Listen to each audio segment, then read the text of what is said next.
Oi, oi. How are we all doing, people? Absolute pleasure for you to join me today. You can obviously see I've got some guests as well with me. Um, what we are going to talk about, obviously, mostly, is that very, very, very dark day that we had yesterday. Absolutely terrible, you know. I watched a team that had no leadership, no captain. They didn't fight for each other. The starting 11 was bad. The football was bad. Everything really was bad, wasn't it?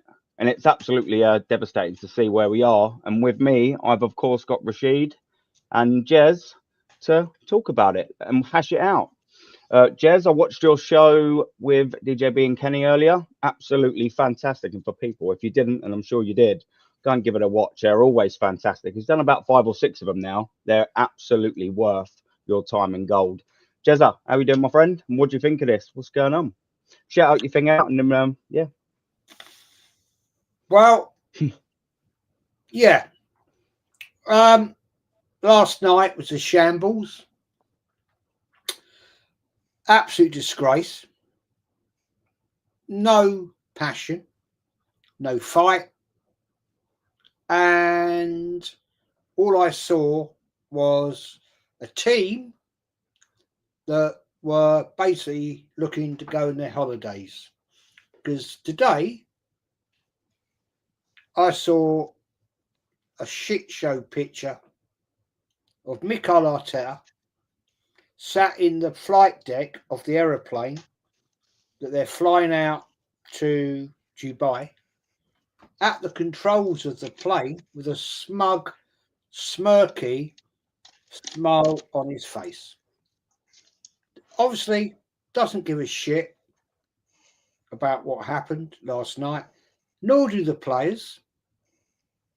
Absolute disgrace that after that game, having been absolutely piped by Newcastle, those football players did not go over to the corner of St. James's Park and applaud the fans.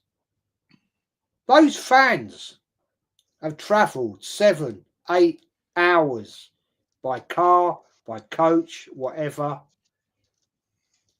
Each way to get there, because they may have gone by train, but the problem is, if you've gone by train, you ain't getting a train home from Newcastle that time of night.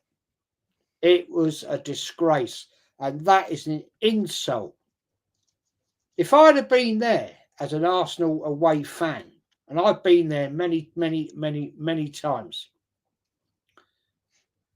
they should have gone to those fans and put their hands up and applauded those fans. The Arsenal players, it didn't cost them 1 single penny to get there. They flew from Luton to Tyneside, right? They then get to the ground, play a load of shit, disrespect the club, and do not have the bollocks to actually go to the Arsenal fans. That shows to me, gentlemen, a lack of leadership. Odegaard gets benched again. I don't remember any Arsenal captain ever getting benched the amount of times he does. It's because they never, Jez. Saw it with Tony Adams, Patrick Vieira, those sort of players. What we've got here is an absolute shambles of a team, a shambles of a captain, a shambles of a management, and a shambles, disgrace, arsewipe of a manager. Amen. That manager, right? I remember Jules Graham, Wenger, right? When Arsenal had been piped, I remember at Manchester United, I was there when we got done 8-2. He sent the players over to where we were. He pushed them out. He pushed them over there. and said, you go over there. You go over there and face the fans.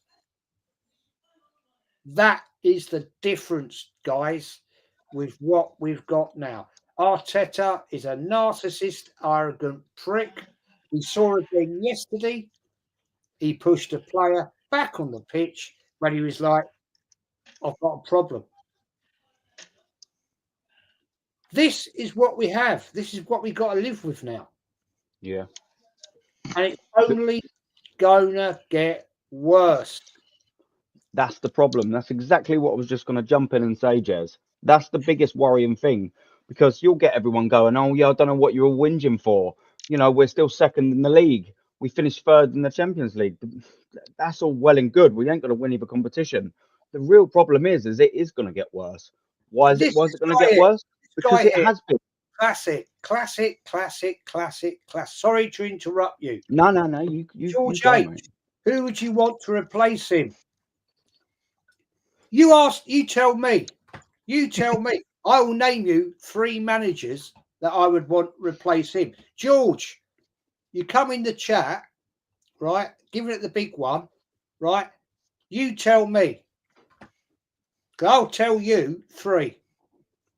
There's probably 4 in the Premier League alone, let alone around Europe. People, dear God Almighty, they live in a dream world. Seriously, man. Where do these people come from?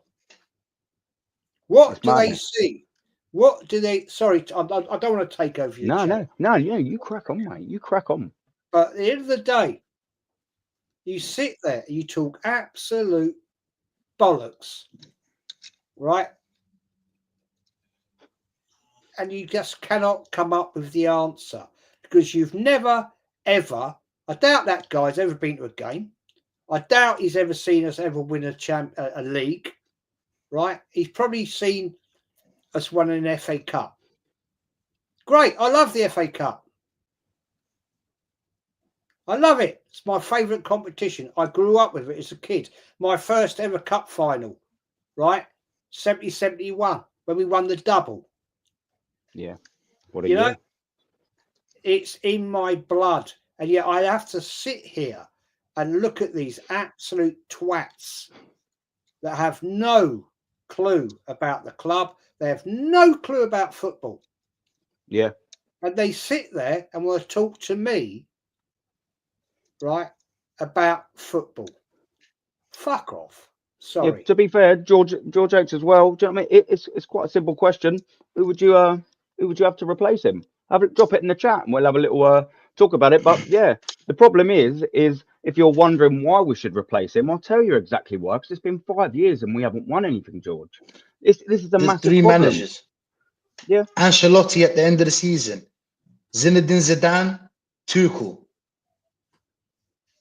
There you go. Facts, mate. That's just 3. I mean, you could name a few more in the Premier League that are better than this geezer. You know, he's spent £750 million. £750 million, and he's had half a decade in which to spend it. And look at the state of the end result. Look at it. That was the 20th composition since he's got here. That's finished. It'll be 24 because at the end of the season, sorry, maybe 22, whatever. Either way, he's only won 1 of them. That's mass failure. I don't understand how you can back that. You know, he should have gone. Well, definitely, if he hadn't won the FA Cup, it'd have been sacked off for the second finishing 8th. But if he hadn't won the FA Cup, it'd have been gone 2 years ago. You know, how much longer you expected to take?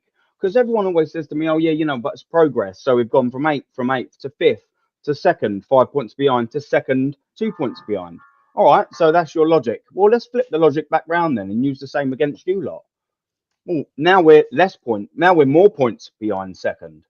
Now we are playing crapper football. Everything's regressing. So what does that mean? We are regressing. We are getting worse. Now, we haven't won anything in our best with Mikel Arteta. Why does anyone on this planet think we are when we're at his worst, or he's getting worse?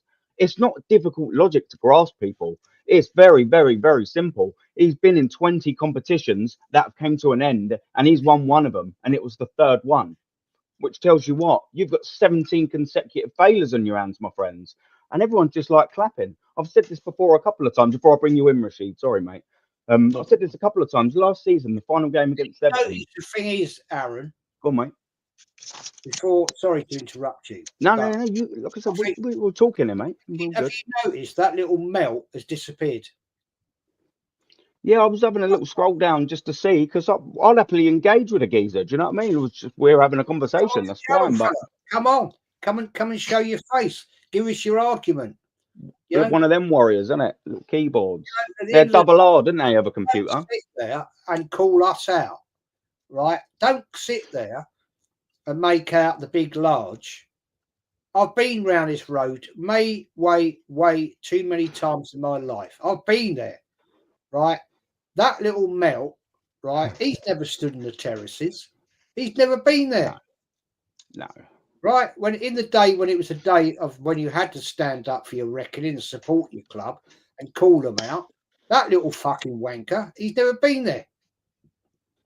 Yeah. So where is he? Where have you gone then, George? Where have you gone?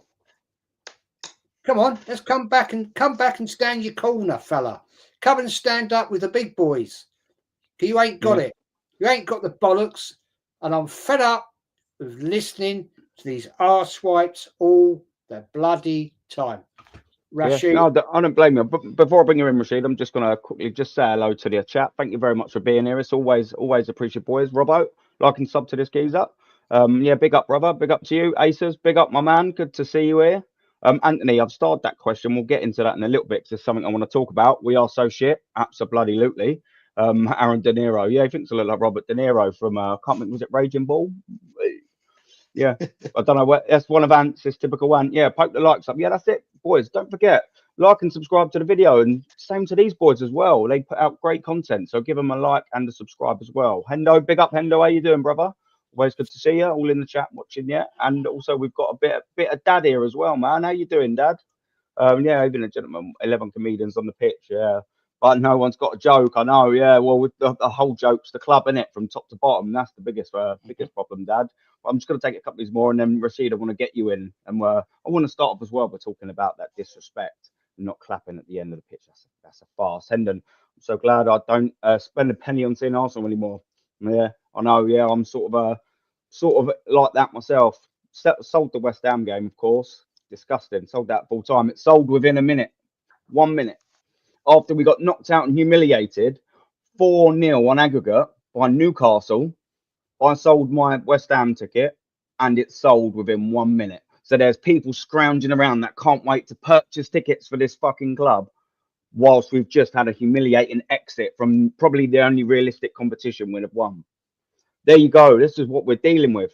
And I'll take this last one. Big up Chris Ryan for being here. Imagine not going to the fans after that display, because it perfectly segues me into asking Rachid about it as well. Like what Jez said, man, that's absolutely well and truly disgraceful. All of the time and the hard work and the money and the effort that these fans, the excellent fans, by the way, that travel up and down the country, are going to watch that pile of absolute shit, and two, not even be clapped or acknowledged for their efforts. What a disgrace, Rachid. What a disgrace, Bob.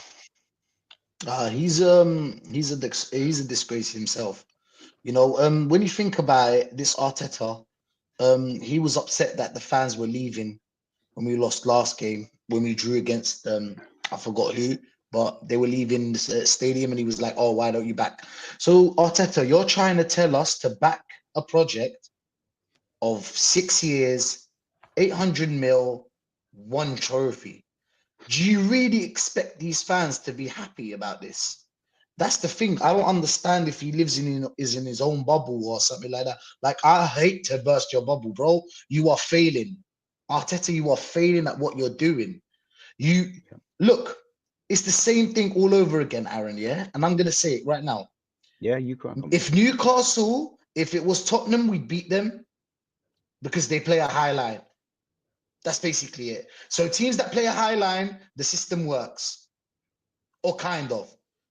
But the teams that play a mid block and a low block, there's no way we can open. We can't unlock a low block. We just can't. You knew that Odegaard wasn't going to do anything anyway, because you know that Bruno Bruno G, Tonali, you know they're gonna be aggressive. They know how to stop Odegaard. People have found out Odegaard. Just be aggressive in the midfield, and you stop him. I just wanted to touch on something which DJB said. Big up to him, of course. Big up to him. Yeah. I saw him on Jez's show early on with Kenny. It was a good show, by the way, Jez. Keep it up. Loving the whole, Brilliant yeah, show. loving to learn more and more about history. But he said something that caught my eye. We signed better players in the Europa League and now in the Champions League that we inspire to be in. We are weaker. Don't make sense. We actually signed better players when we were in Europa League. Because look at the bench. Look at when we were losing. Who was he bringing on? Moreno. What is he gonna do? Pathetic. What is he gonna do? I swear Moreno, listen to it. I swear Moreno is the best. Is he the best tackler in the whole in the top five? In the top five, I think he was the best. I think he was last season. recovering. He said that, but he seemed, oh yeah, something like that. I think in the top 5 leagues that was a last season stat. But I mean, So we've seen a fifth of that.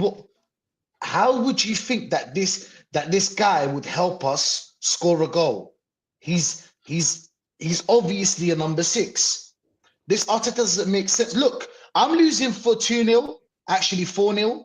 I'm losing 4-0. I'm throwing the kitchen sink. There's no point in me controlling the game. There's no point in me putting Rachid, more bro, defensive players. To jump you in there, you're throwing the kitchen sink, brother. I get it, but there's no kitchen sink on the bench.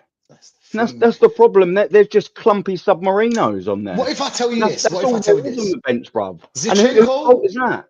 Zinchenko plays for Ukraine. He plays as a number 8.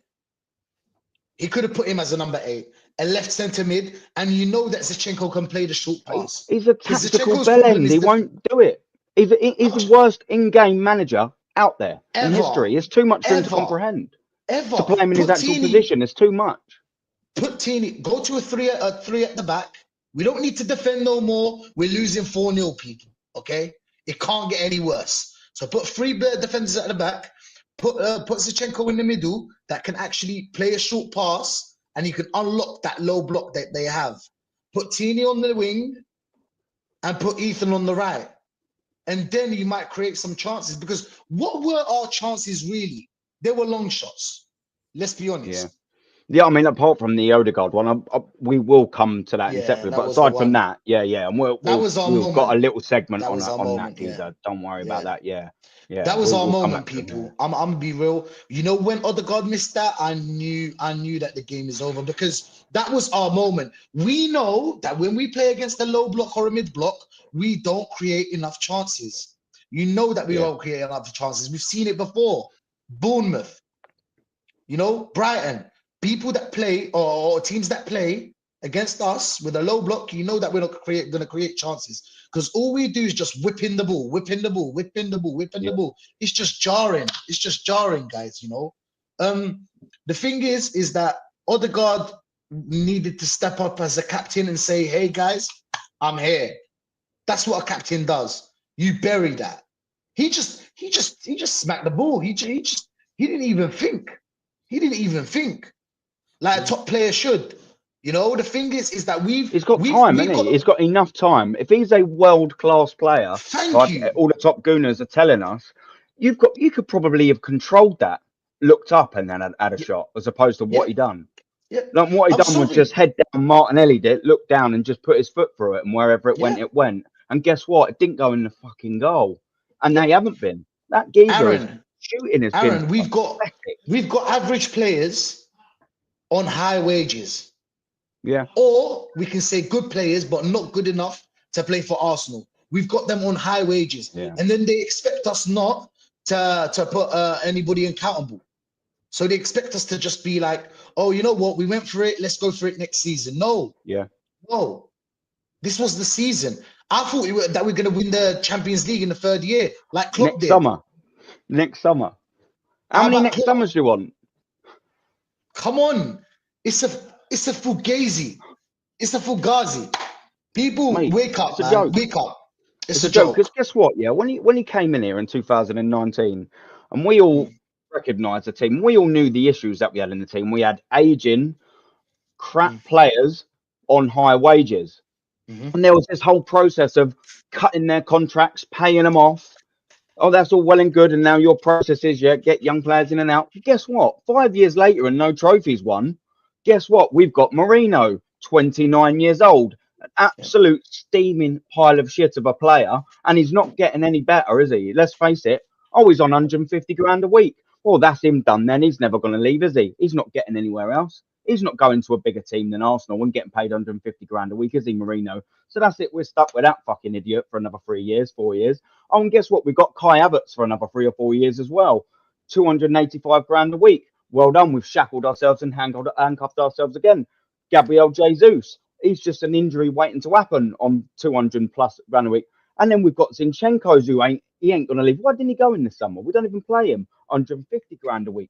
You can just make cases upon cases on cases. We've took 5 years, wasted everyone's time, not won anything, and we've got bigger contractual problems than we did 5 years ago. We play worse football than we did 5 years ago. And guess we don't win anything like we did 5 years ago. So if anyone can just explain to me why they think Mikel Arteta is the man, how many more facts do they need? This geezer cannot get over the line. I know Newcastle very tricky, but I'm sorry. If you're a winning team, Liverpool would have got over the line over 2 legs here. I don't care. They probably would have because they've got that. They've got them winning. Do you know what, Aaron? Do you know? It's sorry to cut you off, but do you know what it is? It's a roller coaster with Arsenal. Now, in like 2 games, we'll probably win a game or 2, and then maybe we'll go on a run. But when it comes to crunch time, when it really matters, he folds. Okay, he's just not enough to get over the line. And the thing is that we've been through this. We've been through this because Wenger used to have this problem at the end of his, the dying years that he had. He used to have this problem. And this Bill Murray's our manager, Groundhog Day, mate. It was just the same thing over and over again. Exactly. Maybe he's our Brendan Rodgers. Has anybody thought of that? Maybe he is our Brendan Rodgers. Maybe after him, we go on and sign a proper manager and we go win stuff because we've got a solid back. Well, we didn't see them against Newcastle, but they're decent. We've got a couple of players there. All we need is new blood, and we're set for winning. Because if you have a strong defense, usually strong defenses win you titles. But sorry, Mikel Arteta, you have one of the strongest defenses, and you still didn't win a title. So when are you going to win the title? You tried attacking, didn't work. You tried control, it didn't work. You tried defending, it's not working. Maybe it's the manager. Maybe that's the common denominator because he's trying all these different phases of how to play and how to win games, and he's still not winning. Maybe it's just him. Maybe he's just not tactically good enough. Maybe his man management isn't good enough. Maybe his player identification isn't good enough. Maybe guess what, ladies and gentlemen? Maybe he's just not fucking good enough. Has that ever crossed Top Gooner's mind? Maybe it's just him. Maybe it's just him. We've got good players, and they needed a little bit of attention in the transfer window, which they didn't bloody get in either this year, by the way.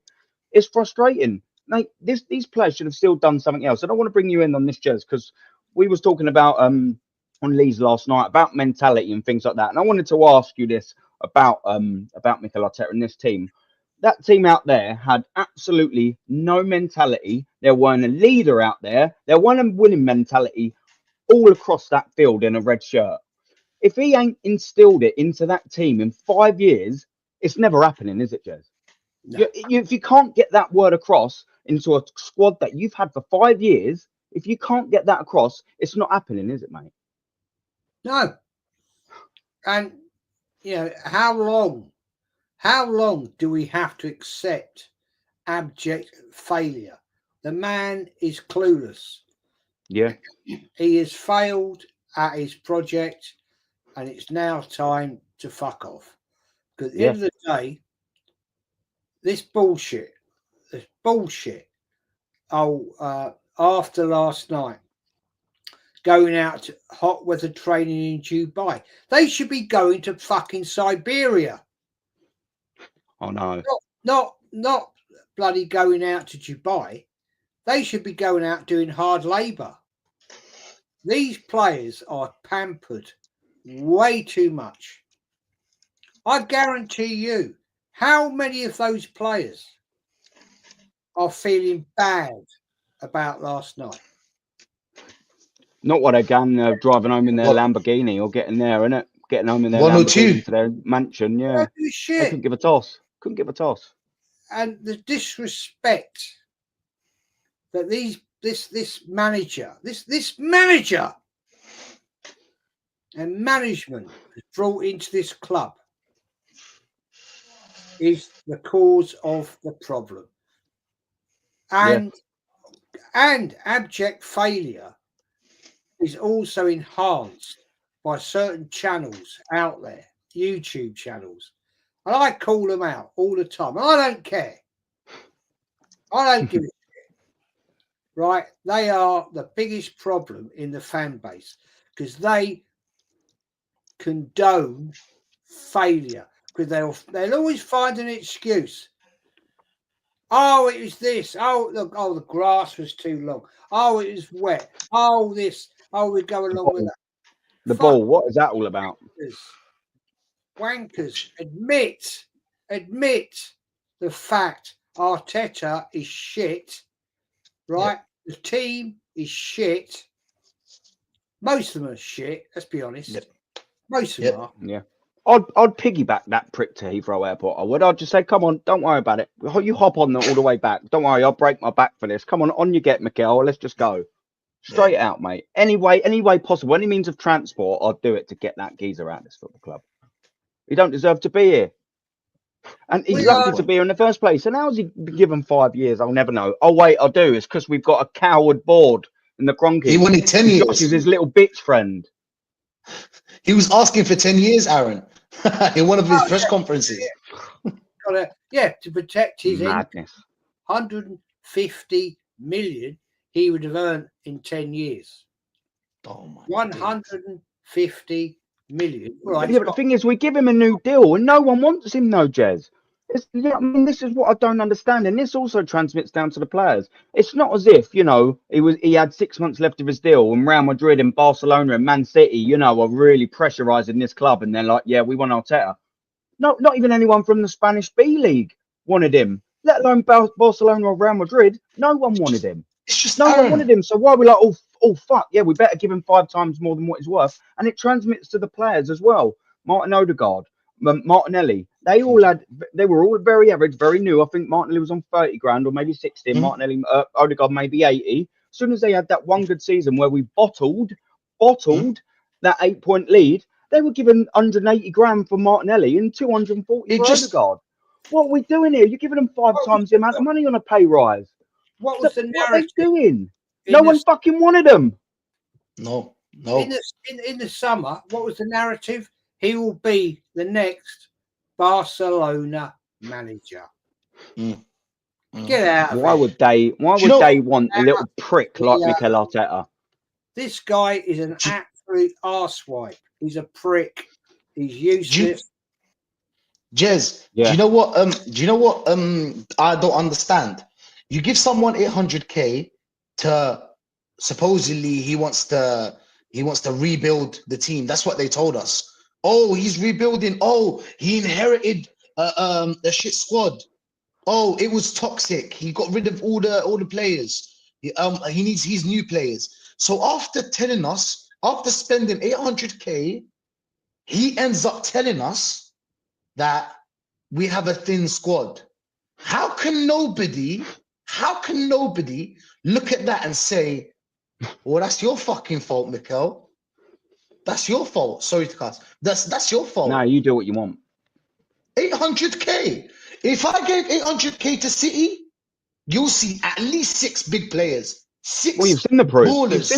You've seen what Manchester City do with 800 million. You've seen it. The proof's in the pudding there. I'll tell you what they do with it. They win 4 fucking Premier Leagues on the spin, and they win a treble.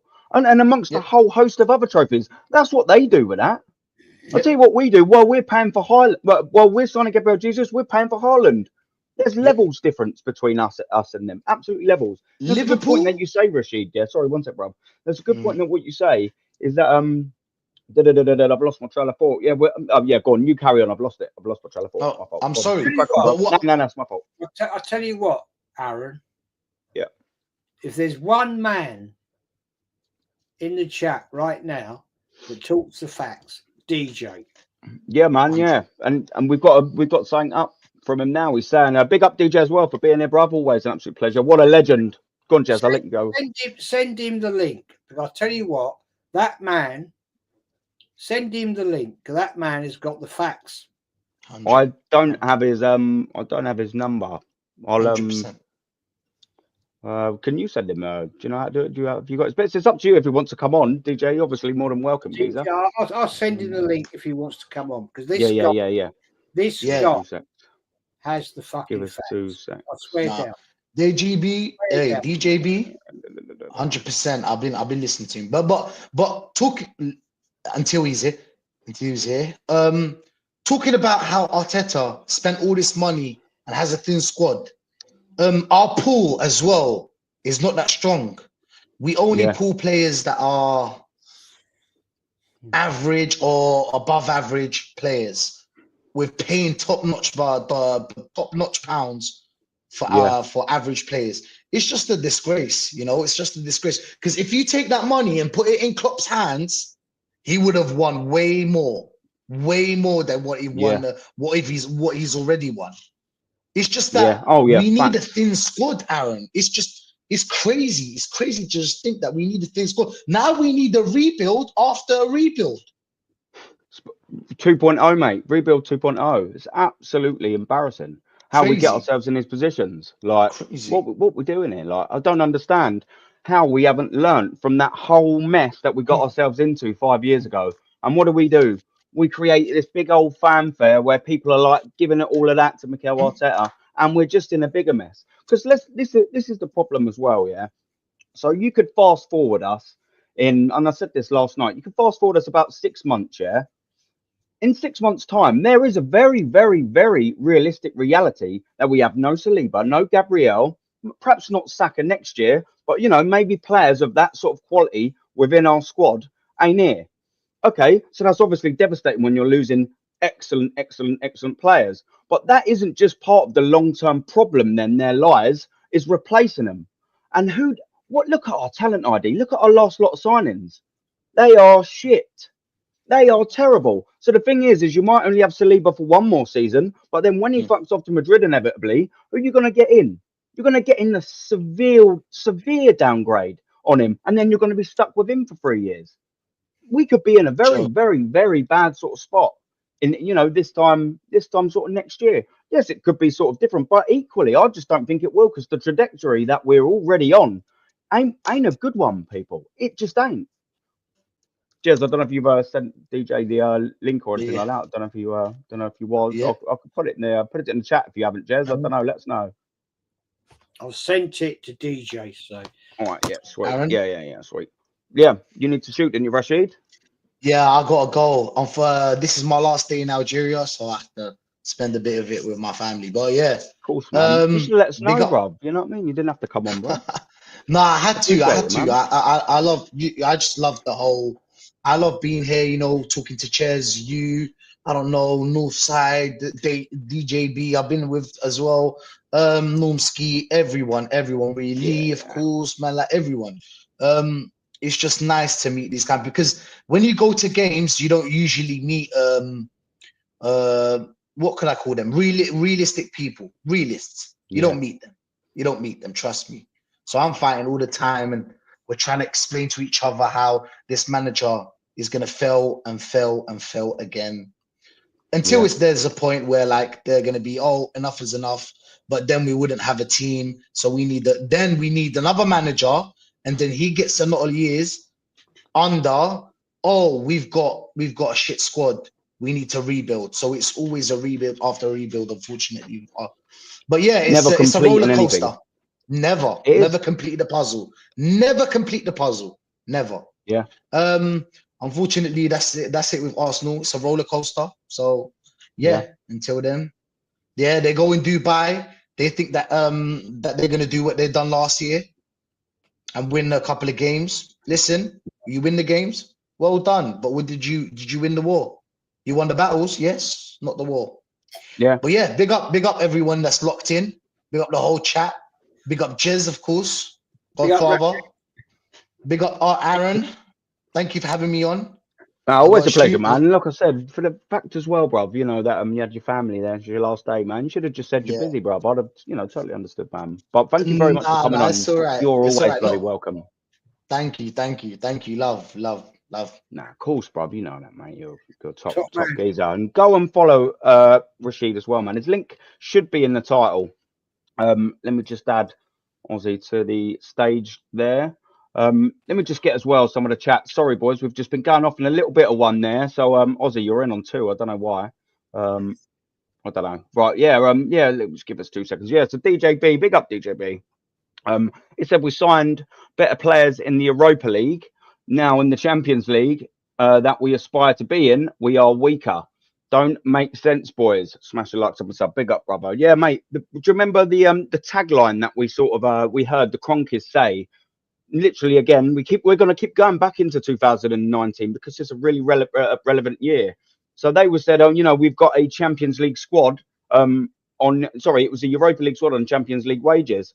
Well, look at it now. Now we've just flipped it to we are signing Europa League quality players for Champions League fees and giving them Champions League wages. It's absolute madness how we've just completely flipped this nonsense, Jez, isn't it? I mean, look at the trash that our 10 out of 10 window was Calafiori and Marino this summer, and it was a pivotal window, this, Jez, absolute pivotal, because this could have really closed the gap to Manchester City. And look what we've done. Absolutely Peter Cech summer signing, bottled it, didn't we? It's pathetic. It is absolutely pathetic. What we're saying. Yeah, go on. Sorry, go on, Jez. A club with no ambition. It says to me, it smells to me of this club run by this arsewipe a load of Americans, the Kronkis. All they care about is money.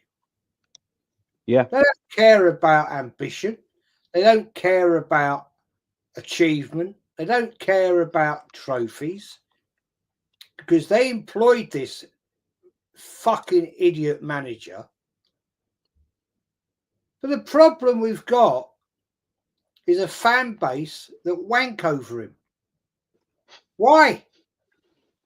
We know the vast majority of these, Jez. They've got life-sized. They've got a life-sized Arteta poster, haven't they, on their bed? Fuck me, that bed sheet must be the crispiest duvets there. Well, Mikel Arteta love fest going on, isn't it, mate? Absolute cringe. Well, they're stuck to their duvets. I mean, I'm sorry, it's absolutely bloody pathetic. This guy has achieved nothing. Yeah. Don't come and talk to me about he won an FA Cup. He didn't. It wasn't his team. He then wanted his team. And what is this team he's achieved? Fucking wankers, the lot of them. Yeah, he binned off a successful team and sharpish. Yeah. Pretty much. Most of them are shit. I'm not going to bring into that Skelly, Nweri, Rice, Partey.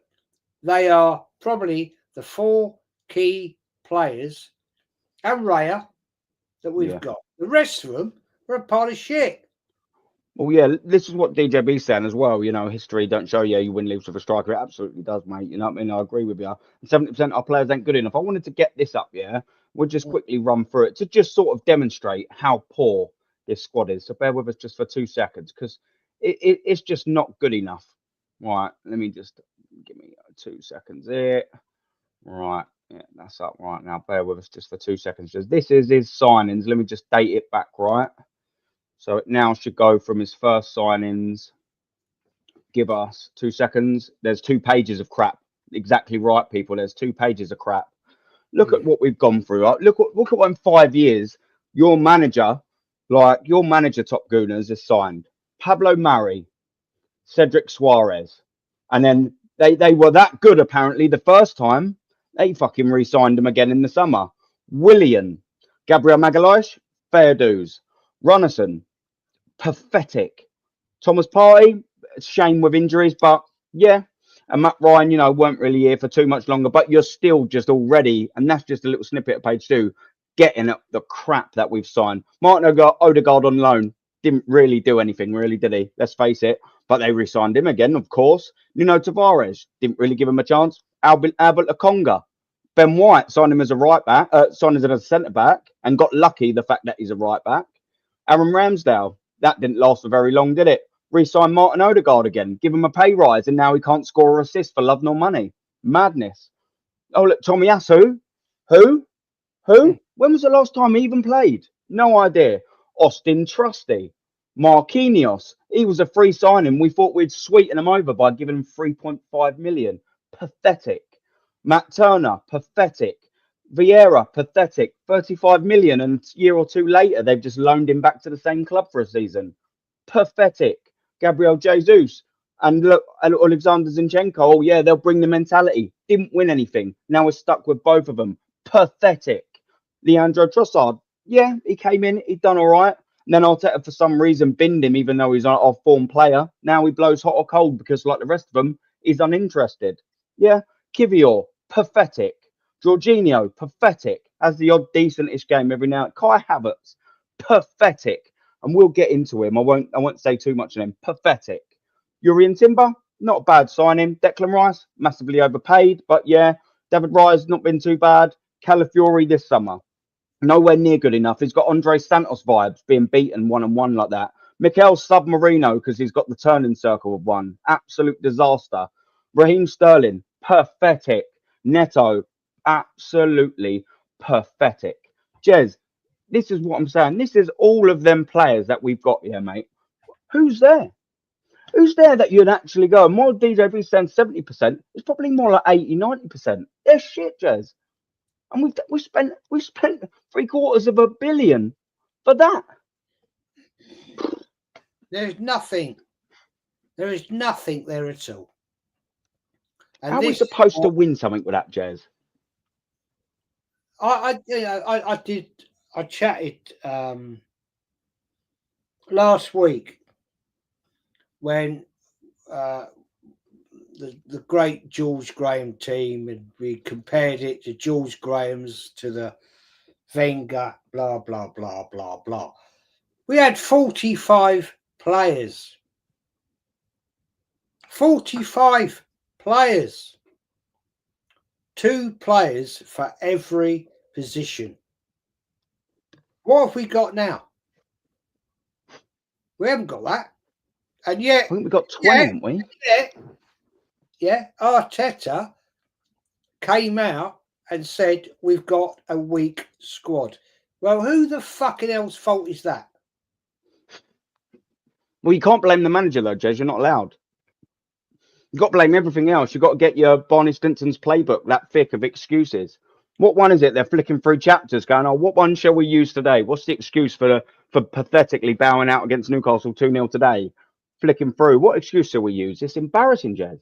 And yet, absolutely embarrassing. Here we are right now. Liverpool are kicking Tottenham to pieces. 4-0. Is it 4? Wow. Liverpool kicking the shit out of Liverpool. I predicted 4-0. Right. Well, how long's left, Jez? It must be nearing its sort of end, isn't it? But, you know, here we are. Right. And all the Spuds fans are walking out. But at the end of the day, this is the disgrace of the club we've become. Yeah. And yet I see people, fans accepting it. Are these really Arsenal fans? Are they really? Because I'll tell you what, if you were a proper Arsenal fan, you would go and looking back at what Arsenal once was and what Arsenal once achieved. The problem is, Aaron, these are fans led by a loser. Yeah. They're led by certain channels that will lead them down a road. And that fan channel doesn't give a fuck about the club because the guy that No. runs it isn't even a real Arsenal fan. He was a Luton fan. That tells you everything about Really, that, doesn't it? he was shit. He does. All he's making is that sponsorships. You know, he promotes shaving your balls, cream. You know, all that shit, fucking bollocks. Right. At the end of the day, this is how low this football club has fallen. And it's massively low. A long, long time. Yeah, something manager to dig us out, and we won't dig us out with this management, with this ownership. Yeah, that's the worry. That's why, you know, I sort of get it. Cronkies have given him a lot of money, Mikel Arteta, and he's absolutely spunked it. But I'm sorry, the need for investment is still there. I had a little look on Forbes, and as of 3 days ago, KSC is worth $16.9 billion. Where's that money at? We're not getting any money to spend, but in the last 2 years, we've renewed the Adidas deal. We've also renewed the Fly Emirates deal. We've also renewed the Rwanda deal. We've sold our soul to the training ground, to Sober Realty. You know, our merch stores, we've got 14 lines of merch this year, and we've only got 14 wins in the Premier League. I think that pretty much on its own tells you absolutely everything you need to know, really, about that. You know, we made money in the transfer window this season. Where's that money? We've been in the Champions League for 2 seasons. Where's the world-class players? Where is it all, Jez? I don't understand it, mate. Because we are desperate and desperately need something up top. And, you know, I'll come into the Martinelli thing, but while I'm on about up top, the biggest problem we've got there is absolutely this guy.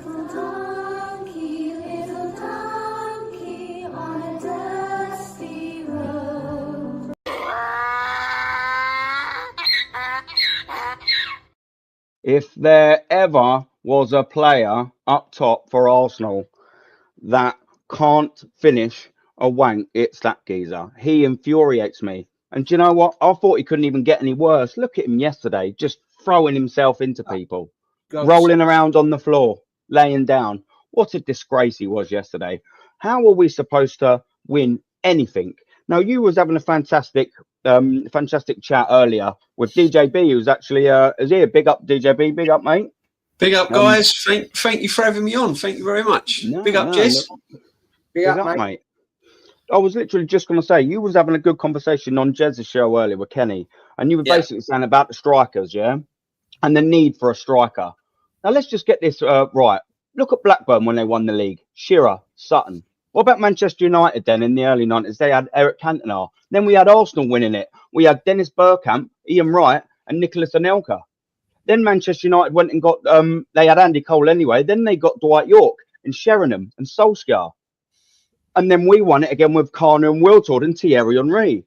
And then Manchester United got Ruud van Nistelrooy. And we can just go on and on. Eventually, Manchester United got Rooney, Ronaldo, Tevez and Berbatov. City, Aguero, Haaland, Vardy for Leicester City.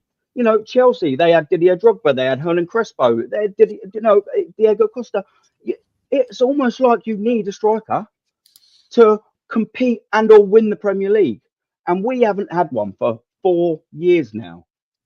What's going on there? Like, I can't understand the logic. DJB, I'll bring you in. Honestly, guys, big up everyone. I've said this time and time again. The history shows that you can't win leagues without a striker. And this is teams across Europe. You know, I'm talking about great Barcelona teams and Real Madrid teams and stuff. Yeah. And the thing I've got with all of this is that this Arteta has played with and alongside strikers. He's played with good strikers in his team when he was a player. He knows the importance of having a striker. One of his jobs as a midfield player was supplying the ammunition to the strikers at Everton and when he came to Arsenal. So this ain't alien to him. He knows the importance of having a striker in the team. And this is Robin Van Persie, DJB, wasn't he? Exactly. But this is what I can't understand. We've got a manager that has, for somehow or another, convinced everyone that we're okay. Just because we bagged all them goals last season, he thinks that we could have gone into this season without strengthening. And we're weaker. How naive. How naive is that? How are we weaker, finishing 2 points behind Manchester City, going into the 24-25 season? How are we weaker? And people say, yeah, but we're not weaker. Look at Skelly, look at Wenger. These were the players he didn't know nothing about. They've been thrown in by default. Because of Saka's injury, he's been rushed through. Because of the complete mess and debacle of the left-hand side, and he doesn't trust Kieran Tierney, Skelly's been rushed through. DJ, you made a fantastic comment last night, right, about a protest. Yeah. You said it. Go on, please, about the armory. Well, I think I said there'd be more of a protest if the armory and the shop closed down than what there would be getting this manager and the board out of the club. That's it. There would be. Because can you imagine it? Suits. We can't buy them. Can you imagine it? Oh shit, me new hoodie. You know, look, me varsity jacket. I can't buy it. 160 quid. Please, I Let's just do want to it. give 180. Let's get a campaign going to get the shop back open again. Can you imagine it? This is where the club's at. DJ, yeah, you still go, and I admire you for your fact you still go. I personally, I can't be asked, to be truthful, right? But you summed it up in one comment, my friend, in the fact that if they shut the armory down, there'd be more protest. The tourists, and I call them the tourists, right, can't spend their credit cards in the armory, and these aren't real fans. I'm sorry, I'm going to upset people, but that's what I do because I'm proper fucking Arsenal, right? I sent a stream out last night. You saw it, DJ, right? The entrance from the East Stand, it showed my front door as a Exactly, kid. mate. Yeah. Right outside. Right opposite the East fucking Stand. Yeah. And these are not real Arsenal fans. No. They're tourists. And this is what the club is. It's a brand. And that's what the Cronkies want. It's American football now. They just want to Liverpool won 4-1. But at the end of the day, that's what they want. They don't want you, DJ. They don't want you, Aaron. They don't. I think the problem is with it, though, Jez. I think the problem with it, and I've touched on this before, is that a lot of the teams now, the big teams now, is like it's a business. These owners that own these big teams is a business. However, you've still got to have the right people in positions to run the business properly. And that's from back to front. Now you can run a club like a business, and you can sell the merch all day long. I'm happy for Arsenal to sell loads of merchandise, providing we're winning trophies. I don't give a monkeys what merchandise comes out the shops. If we're winning, if we're doing the business on the pitch, and we've got our priorities in the right place, then that's fine. And this is what a lot of these big clubs do. They spend money, they get the money in, but they're still buying the right players in the right areas, and they've still got the right manager in the job. We ain't doing any of it. Yeah. So we're running it like a business. We're running it like a business. The Cronkies are earning loads of money, but we still haven't got the right procedures in position. And as I said before, the Cronkies ain't bothered. They know they've got assets in this club. They know they can sell Saka for 120 mil. Yeah. They know they can get 80, 90 mil for Saliba. They know they can get 80, 90 mil for Gabriel. They could even probably, and this pains me to say it, and if Lee's listening, he'd probably go mad, they'd probably get 60, 70 mil for Odegaard. Someone will buy him for that. Yeah. Yeah. He's not lost his value. No, not loads of it anyway. No, it's still but what I'm saying, what I'm saying is, guys, the Cronkies will always come back. The Cronkies will come back and know that they've got assets to sell. Yeah. So this is why I can't understand why we haven't strengthened throughout the team, because that's what we need. I said in the summer, we don't only need a striker, we also need an attacking quality midfield player. And when I mean by attacking who have we got in the centre of the park that's actually an attacking midfield player that runs at players, opens the game up, runs beyond, like a Lampard or someone like that, of that ilk, a Gerrard, a Lampard, someone like that. Like Aaron Ramsey used to do, didn't he? For us? He was excellent at that. He was brilliant. Yeah, exactly. We haven't got it. And although Odegaard's our creative midfield player, he ain't very good at that. You know what I mean?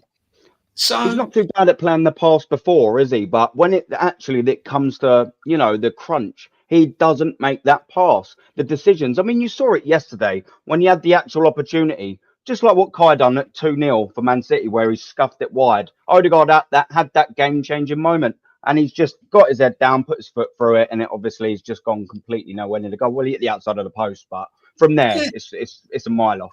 It's unforgivable. And this is what my sort of point is when it gets to them moments, and they're the moments that win your titles. They're the moments that get you through a round in a cup. You know what I mean? We are at every single hurdle found wanting. At every hurdle. Do you know why? Because it's a fact. We haven't bloody won anything. So it doesn't matter. Yes, we've had nice clinical moments over the 5 years, but we ain't done none of that. No. We haven't. And another thing that annoys me with a lot of the fan base here is when we are finishing, and I'm not saying all the fan base, so I'm not tying everyone with the same brush. There is a lot of them. When we finish second and we finish fourth, this is why they like this manager, because to them, that's success. They treat this manager as if he's taken a team like Southampton, no disrespect to them. Yeah. They treat this manager as if he's managed a team like Southampton that's brought them up from the ashes and made them a challenging team. We're Arsenal Football Club. We've won things in the past. We go back history. We go back generations where we've won cups, we've won leagues, we've won in Europe. We didn't just come out of nowhere, have we, mate? Do you know what I mean? So he's managing. So when you take over a club like Arsenal, the bar and the expectations should be the next level. It's not as if he's taken over Southampton. If he'd have taken a club like Southampton and got them challenging for the Premiership for the 3 years running, got them into the Champions League, and people say stack him, I'd go, hold on a minute. Look what he's done for look what he's just done to your club. Bit like Forest. If Forest sacked their manager next season, I'd be going, hang on a minute, he's just got you in the Champions League. Yeah. Yeah. This is what the fans are latching onto. They're going, oh, you can't sack Arteta. Look what he's done. No, he's done worse than the previous managers that have brought us success. And Make it make sense. Yeah. Let's just throw this in the mix, shall we? Yep. Arne Slot, Liverpool manager, first season, is now in the League Cup final. There you go. There you go. And he's in all 4 competitions. This is his first final. And he's 6 points clear of the Premier League. With one signing, Chiesa. Yeah. And he ain't even played, really, is he? Have a look, Jez. Have a look their goal scorers. Gakpo, Salah. Yeah? I always make this point, DJB, I always make this point about low blocks, right? Everyone faces them. Everyone faces them. One section. Everyone faces... Go on, sorry, I'll let you go. Go on, Jez. Go on, go. This man has just joined, right, Liverpool Football Club, one of the greatest teams in English football. You can't deny that with what they've won. They've won a damn sight more in Europe and League Cups than Arsenal, right? This guy has just walked into the front door of Anfield, right? Just absolutely piped Tottenham 4-0 after 1-0 down. Yeah. Right? And then they're going to Wembley. Yeah. And going to win the league. And going to win the Premiership. As Lee would say, what phase are he in? Manager has got us to 2 League Cup semi-finals and fallen at the last fence. Well, what's that stat, Jez, that we had yesterday? I don't know who brought it up. Was it you, DJB? Where in the 3 semi-finals Arteta's been in, we only scored 1 goal in them 6 games. Oh, no, that was someone came in on the chat on that one, my friend. Someone came in on the chat with that one. And Matty picked it up. Yeah, 4 semi-finals and 1 goal or something. Yeah, a Pepe penalty. Yeah, I mean, you know, if you can't read into that, and this geezer cannot perform when it matters. It's all well and good getting out of a crap group stage. I know it was really entertaining in the Champions League this year, but we had every chance of getting through, whether it's 3rd or 8th anyway. But now it's the crunch time. Look what happened. Our arses nearly fell out against Porto last year. You know, we took a penalty shootout. This is what I'm trying to say. I mean, you know, we're weaker in the Champions League. We scraped through against Porto with a fantastic player, by the way, but he's 40 years of age, and we scraped through against Porto with a 40-year-old centre half at the back. You got walking stick with him. Pepe at the back. You know what I mean? And he was bossing us. Jez, Aaron, I've called this before. Whoever we get in that next round of the Champions League, I am not confident over 2 legs we are going through. Whether that's PSV, whether that's Milan, whether that's Juventus, whoever we get, I have got no confidence over 2 legs we are going through. And the reason why is because when we play the away leg, if we don't score enough goals in Europe at home, and when we go away, that stadium will be absolutely bouncing. If you think the stadium at St James's Park were bouncing yesterday, when you go in the Champions League, and it's the knockout phase, and what happens? They just crumble. It happened yesterday. The manager crumbles, and then that filters down to the team. Yeah. And one of the things I will say before I quickly let you get in is Saliba. I've heard a lot of comments today about Saliba, and he's been made a little bit of a scapegoat, Saliba, and he didn't have his best game. But listen, that kid owes us nothing. He's been outstanding since he's been at this football club. Yeah. He's entitled to an off game. He's earned that. Yeah. So if anyone's ripping into Saliba, that's bloody right, mate. Well said. I swear down. Right. We know Real Madrid have been sniffing around, right? Saliba. I wouldn't be at all surprised, Aaron, DJ, come the summertime, if they come knocking on the door, Real Madrid, right, and said, come on, we'll take you, he'll be gone. Yeah, but who are going to replace him with? Especially after the way this manager, right, fucked him off out the club on loan for whatever reasons, blah, blah, all that, right? This guy's going to say, Real Madrid? Yeah. Jez, I'll go closer to home to that, guys. I'll go closer to home than that. Van Dijk has not got many seasons left at Liverpool, right? Oh. Apparently this manager is brilliant at man management. Apparently the players absolutely love him. He treats them right. What he does in the changing rooms, I've heard some really good stories about this manager. And I'm not bigging them, I'm no Liverpool fan here, so I'm not bigging them up. I just respect football clubs that do the right thing. Closer to home, if Van Dijk don't sign another contract, teams like Liverpool could come knocking for Gabriel or Saliba. Yeah. And if they're winning quadruples, if they're winning Carabao Cups, Champions Leagues, Premierships in his first season, they're thinking, hang on a minute. Yeah, I still want to play in the Premiership. I quite like it. I don't want to go to Real Madrid. I'll give Liverpool a go. Yeah. Who's to stop them going now? Because they're going to be around for many years. They could even they're going to be around for a long time. Yeah. Yeah.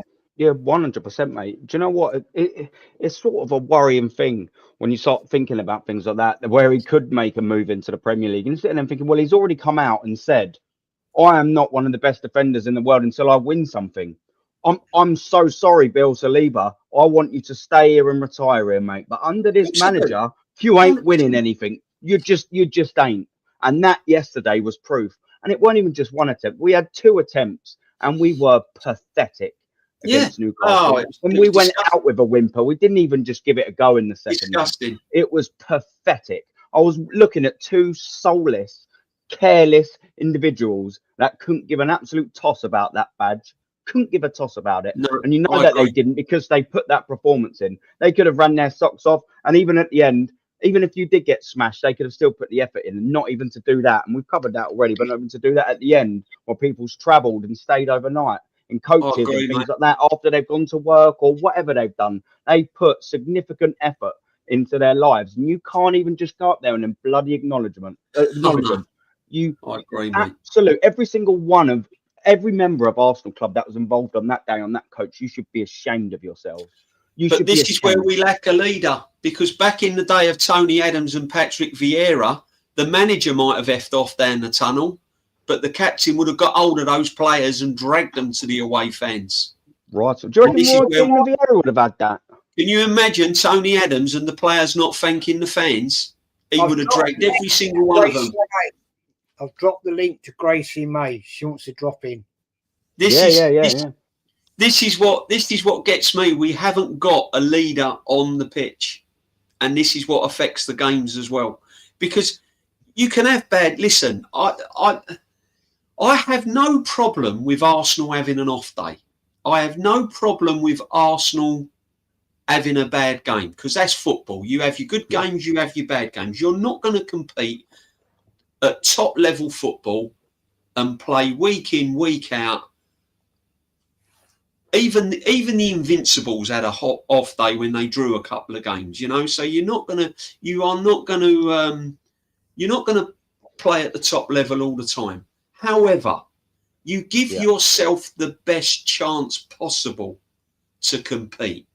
That's what you have to do. You have to give yourself the best chance possible to compete. And if you haven't signed the right players, and you haven't signed the right players to come off the bench to do that, you're not going to compete. You're not going to give yourself a chance. So when you have a bad game, when you do have a bad game, all these problems come to a head, and that's how it is at the moment, guys. Yeah, and it's not changing anytime soon. Gracie, no. I'm gonna jump you in. Thank you very much for coming on. It's a pleasure to see you. That's right. Again, I hope you're all well, healing up well. Arsenal, it's yours. The show's yours, my dear. Getting there. Well, I'll talk for 2 minutes and then we have to go, because I've literally just got home after I think the longest evening of my existence. But it's just disappointing, you know, coming off the back of a really good City win, which I did count us out a little bit for. I didn't think we'd go that far against them, but you know, I spoke to Jez before the game, before Newcastle yesterday, and we were saying how difficult it is. You know, St James's Park, already 2-0 down. It's not looking good, but then for us to be so sloppy defensively and up front after coming off the back of the biggest win, it's like our heads were already in Dubai. And I said it at the start of the game. I said, we're not in this game. We don't care.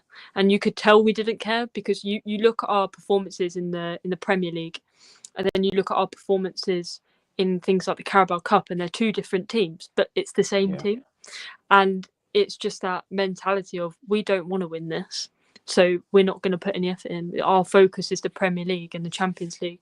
And you know, you shouldn't count yourself out for any competition, but that's how it comes across, is, oh, well, we don't want this cup. This is just a bonus that we're in it. You could tell by our performances in the FA Cup as well. So I think it's very clear on our focus, but you should be world-class teams compete in every competition and they fight for every trophy. That's just how it works.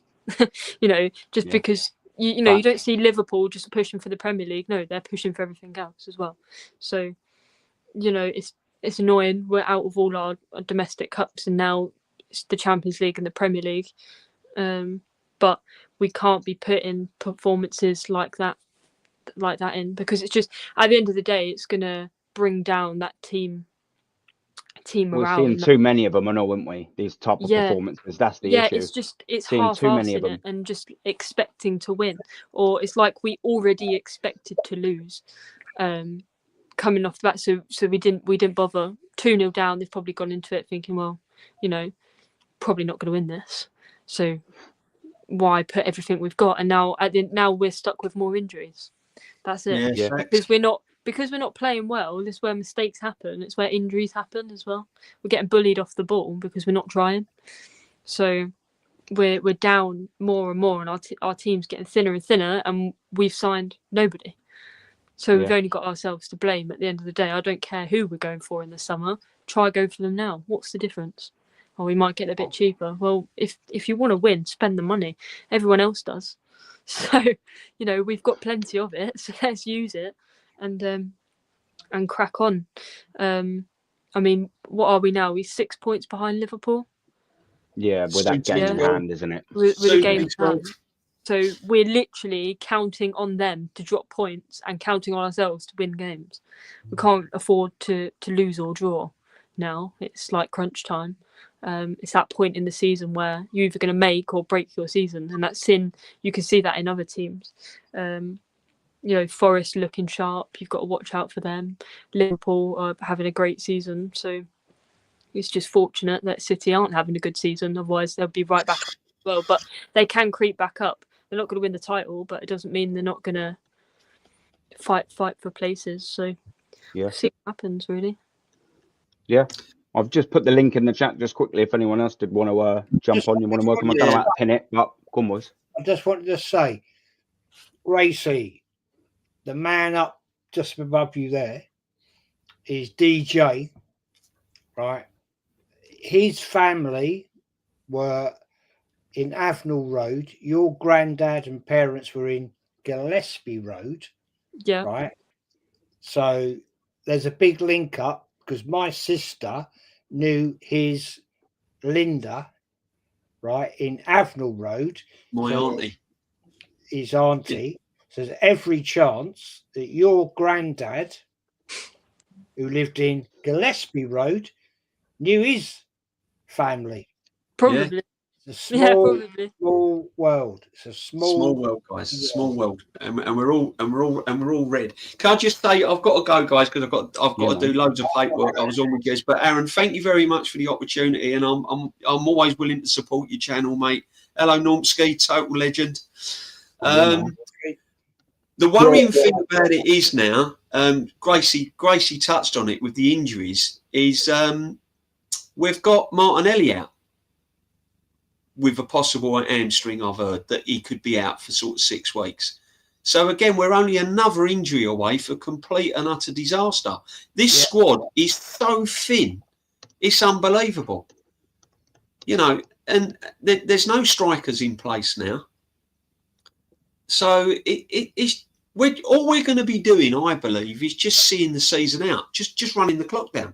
That's all we're going to be doing.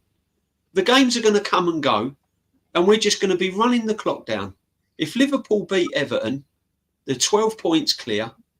They're not dropping that many points. They're only getting better as the season goes on. Every time I watched a glimpse of them tonight, they've battered Spurs. They've absolutely battered Spurs. I'm not kidding you. They've done what is meant to be done to a very, very poor team. And we scraped across the line and got 3 points at the Emirates when we played them. Yeah. In fact, Spurs could have even nicked a draw if they really took their chances. But, I mean, they have absolutely put them to the sword. So they're only getting better. So the Premiership's gone. It's just sad, guys. I just feel let down by the club. I feel let down. I'll tell you what it's like. It's like It's like meeting the lady or your partner of your dreams, and you're waiting with the priest to be married, and they don't turn up.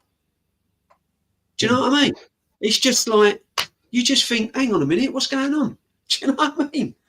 I just feel so let down. Yeah.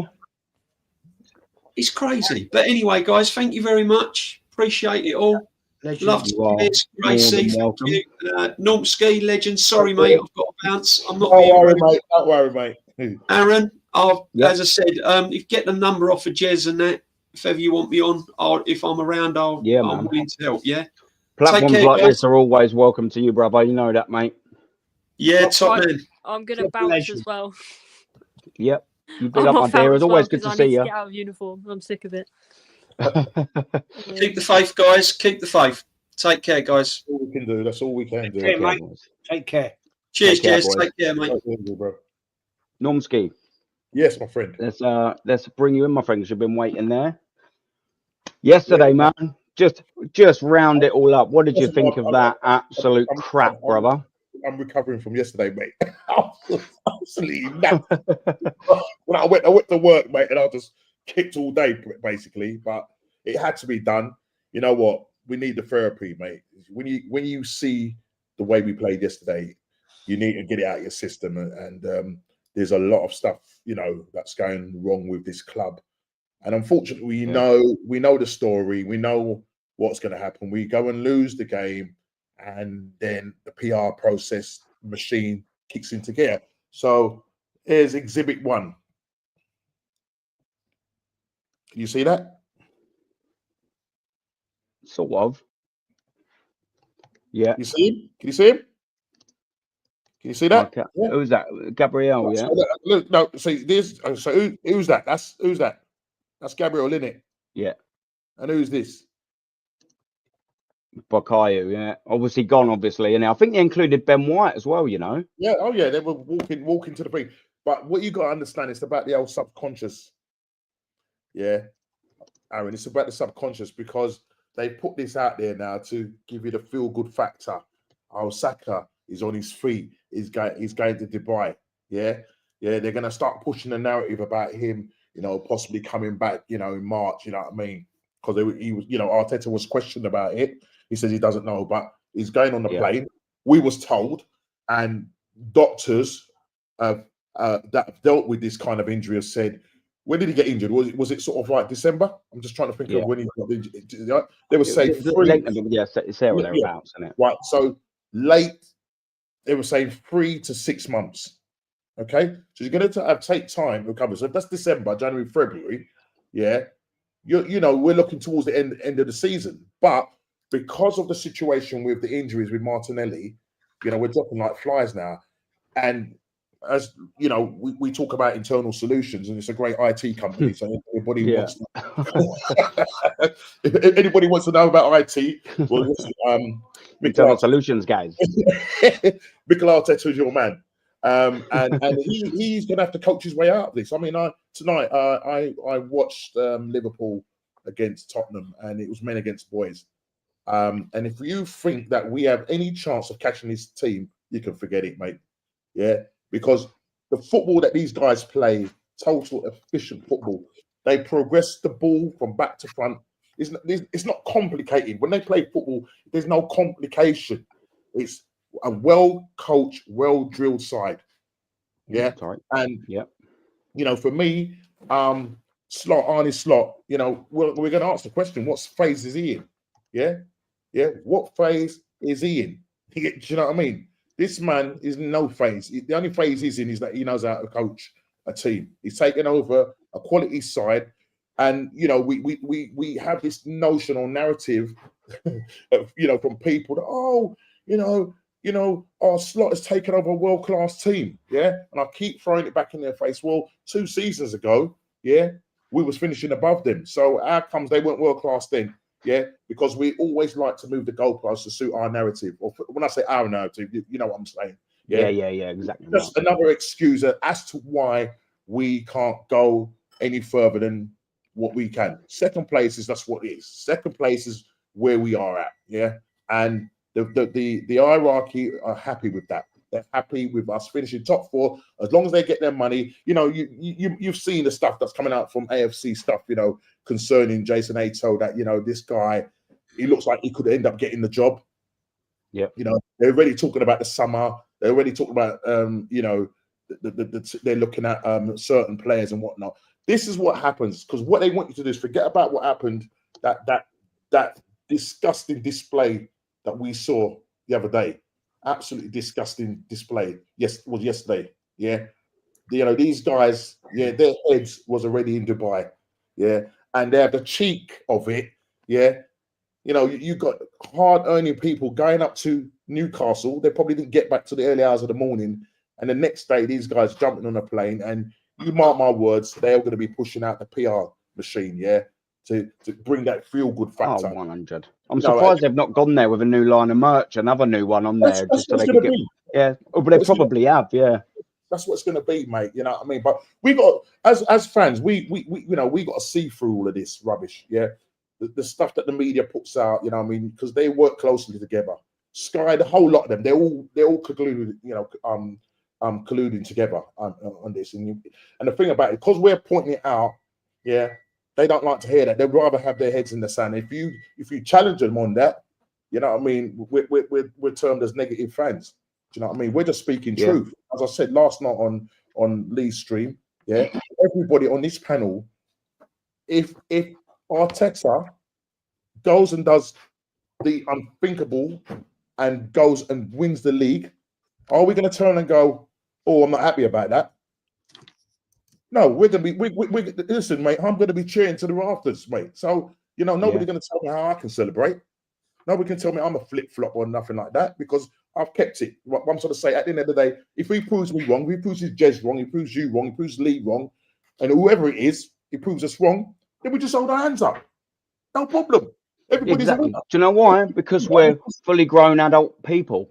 Exactly. Just remember, because we're adults, we can have an actual debate without losing our minds or getting a little bitchy about it. I don't really understand why it's so hard to just be able to disagree with someone in a conversation about it. But these lot take it another whole bit too far, mate. It's absolutely madness.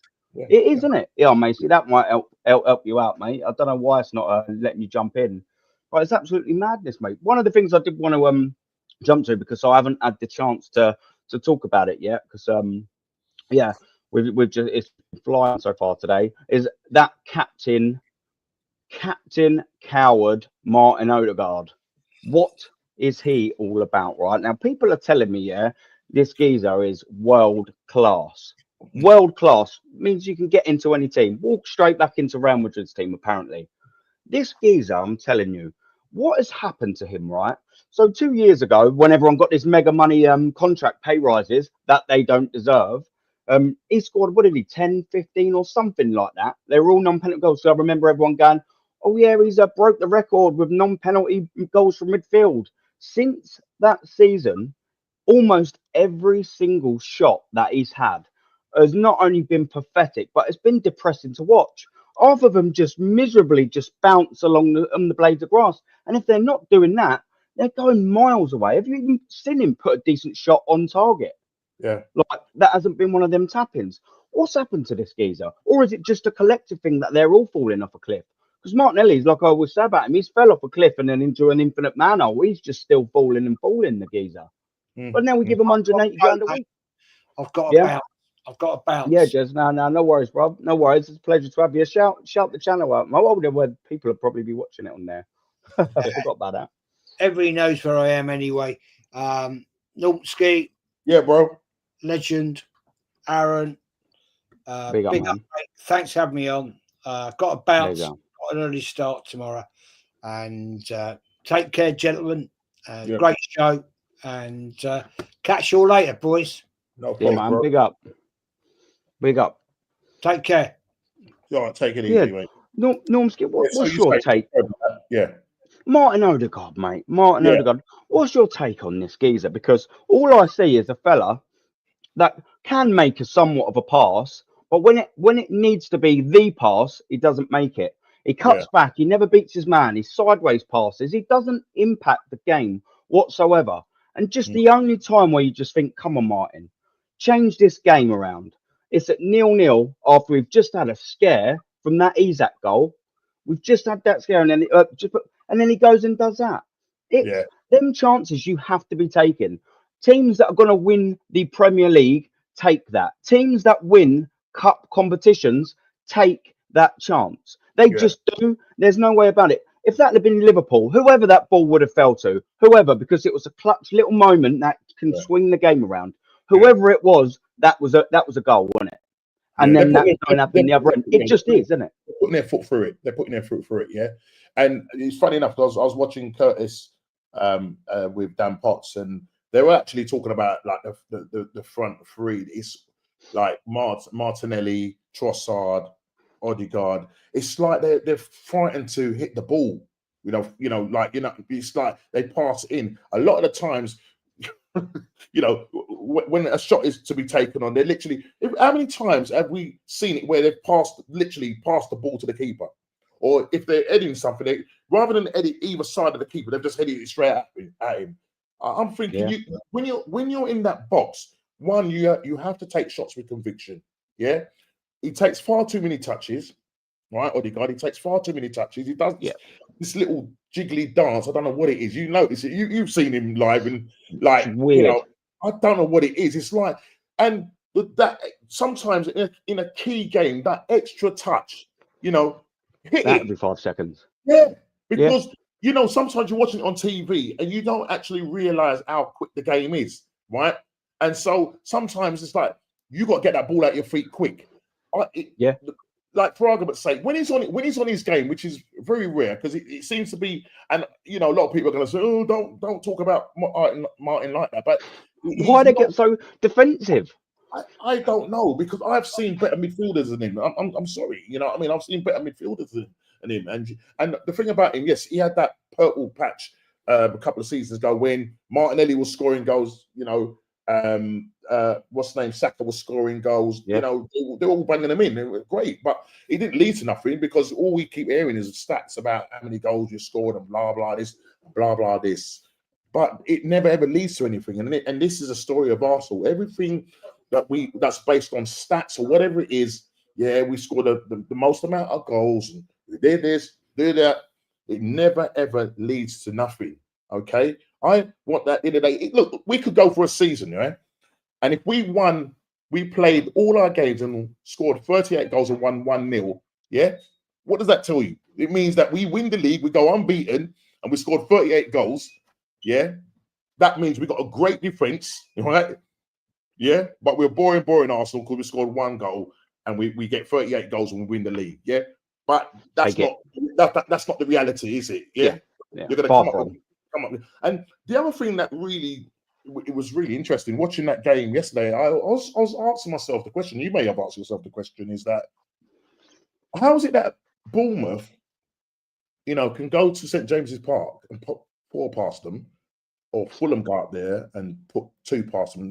2 on the bounce, 6 goals. And this is why there's levels when it comes to tactics and coaching. And as we all know, that what's his name? How he's got what's his name's number? Full stop. He's got his number. And absolutely, Eddie Howe you're on about, yeah. Yes, funny enough, he's holding his pocket like that, like in Prison Break, and it's just walking around holding his pocket like his little bitch. Yeah. It just is.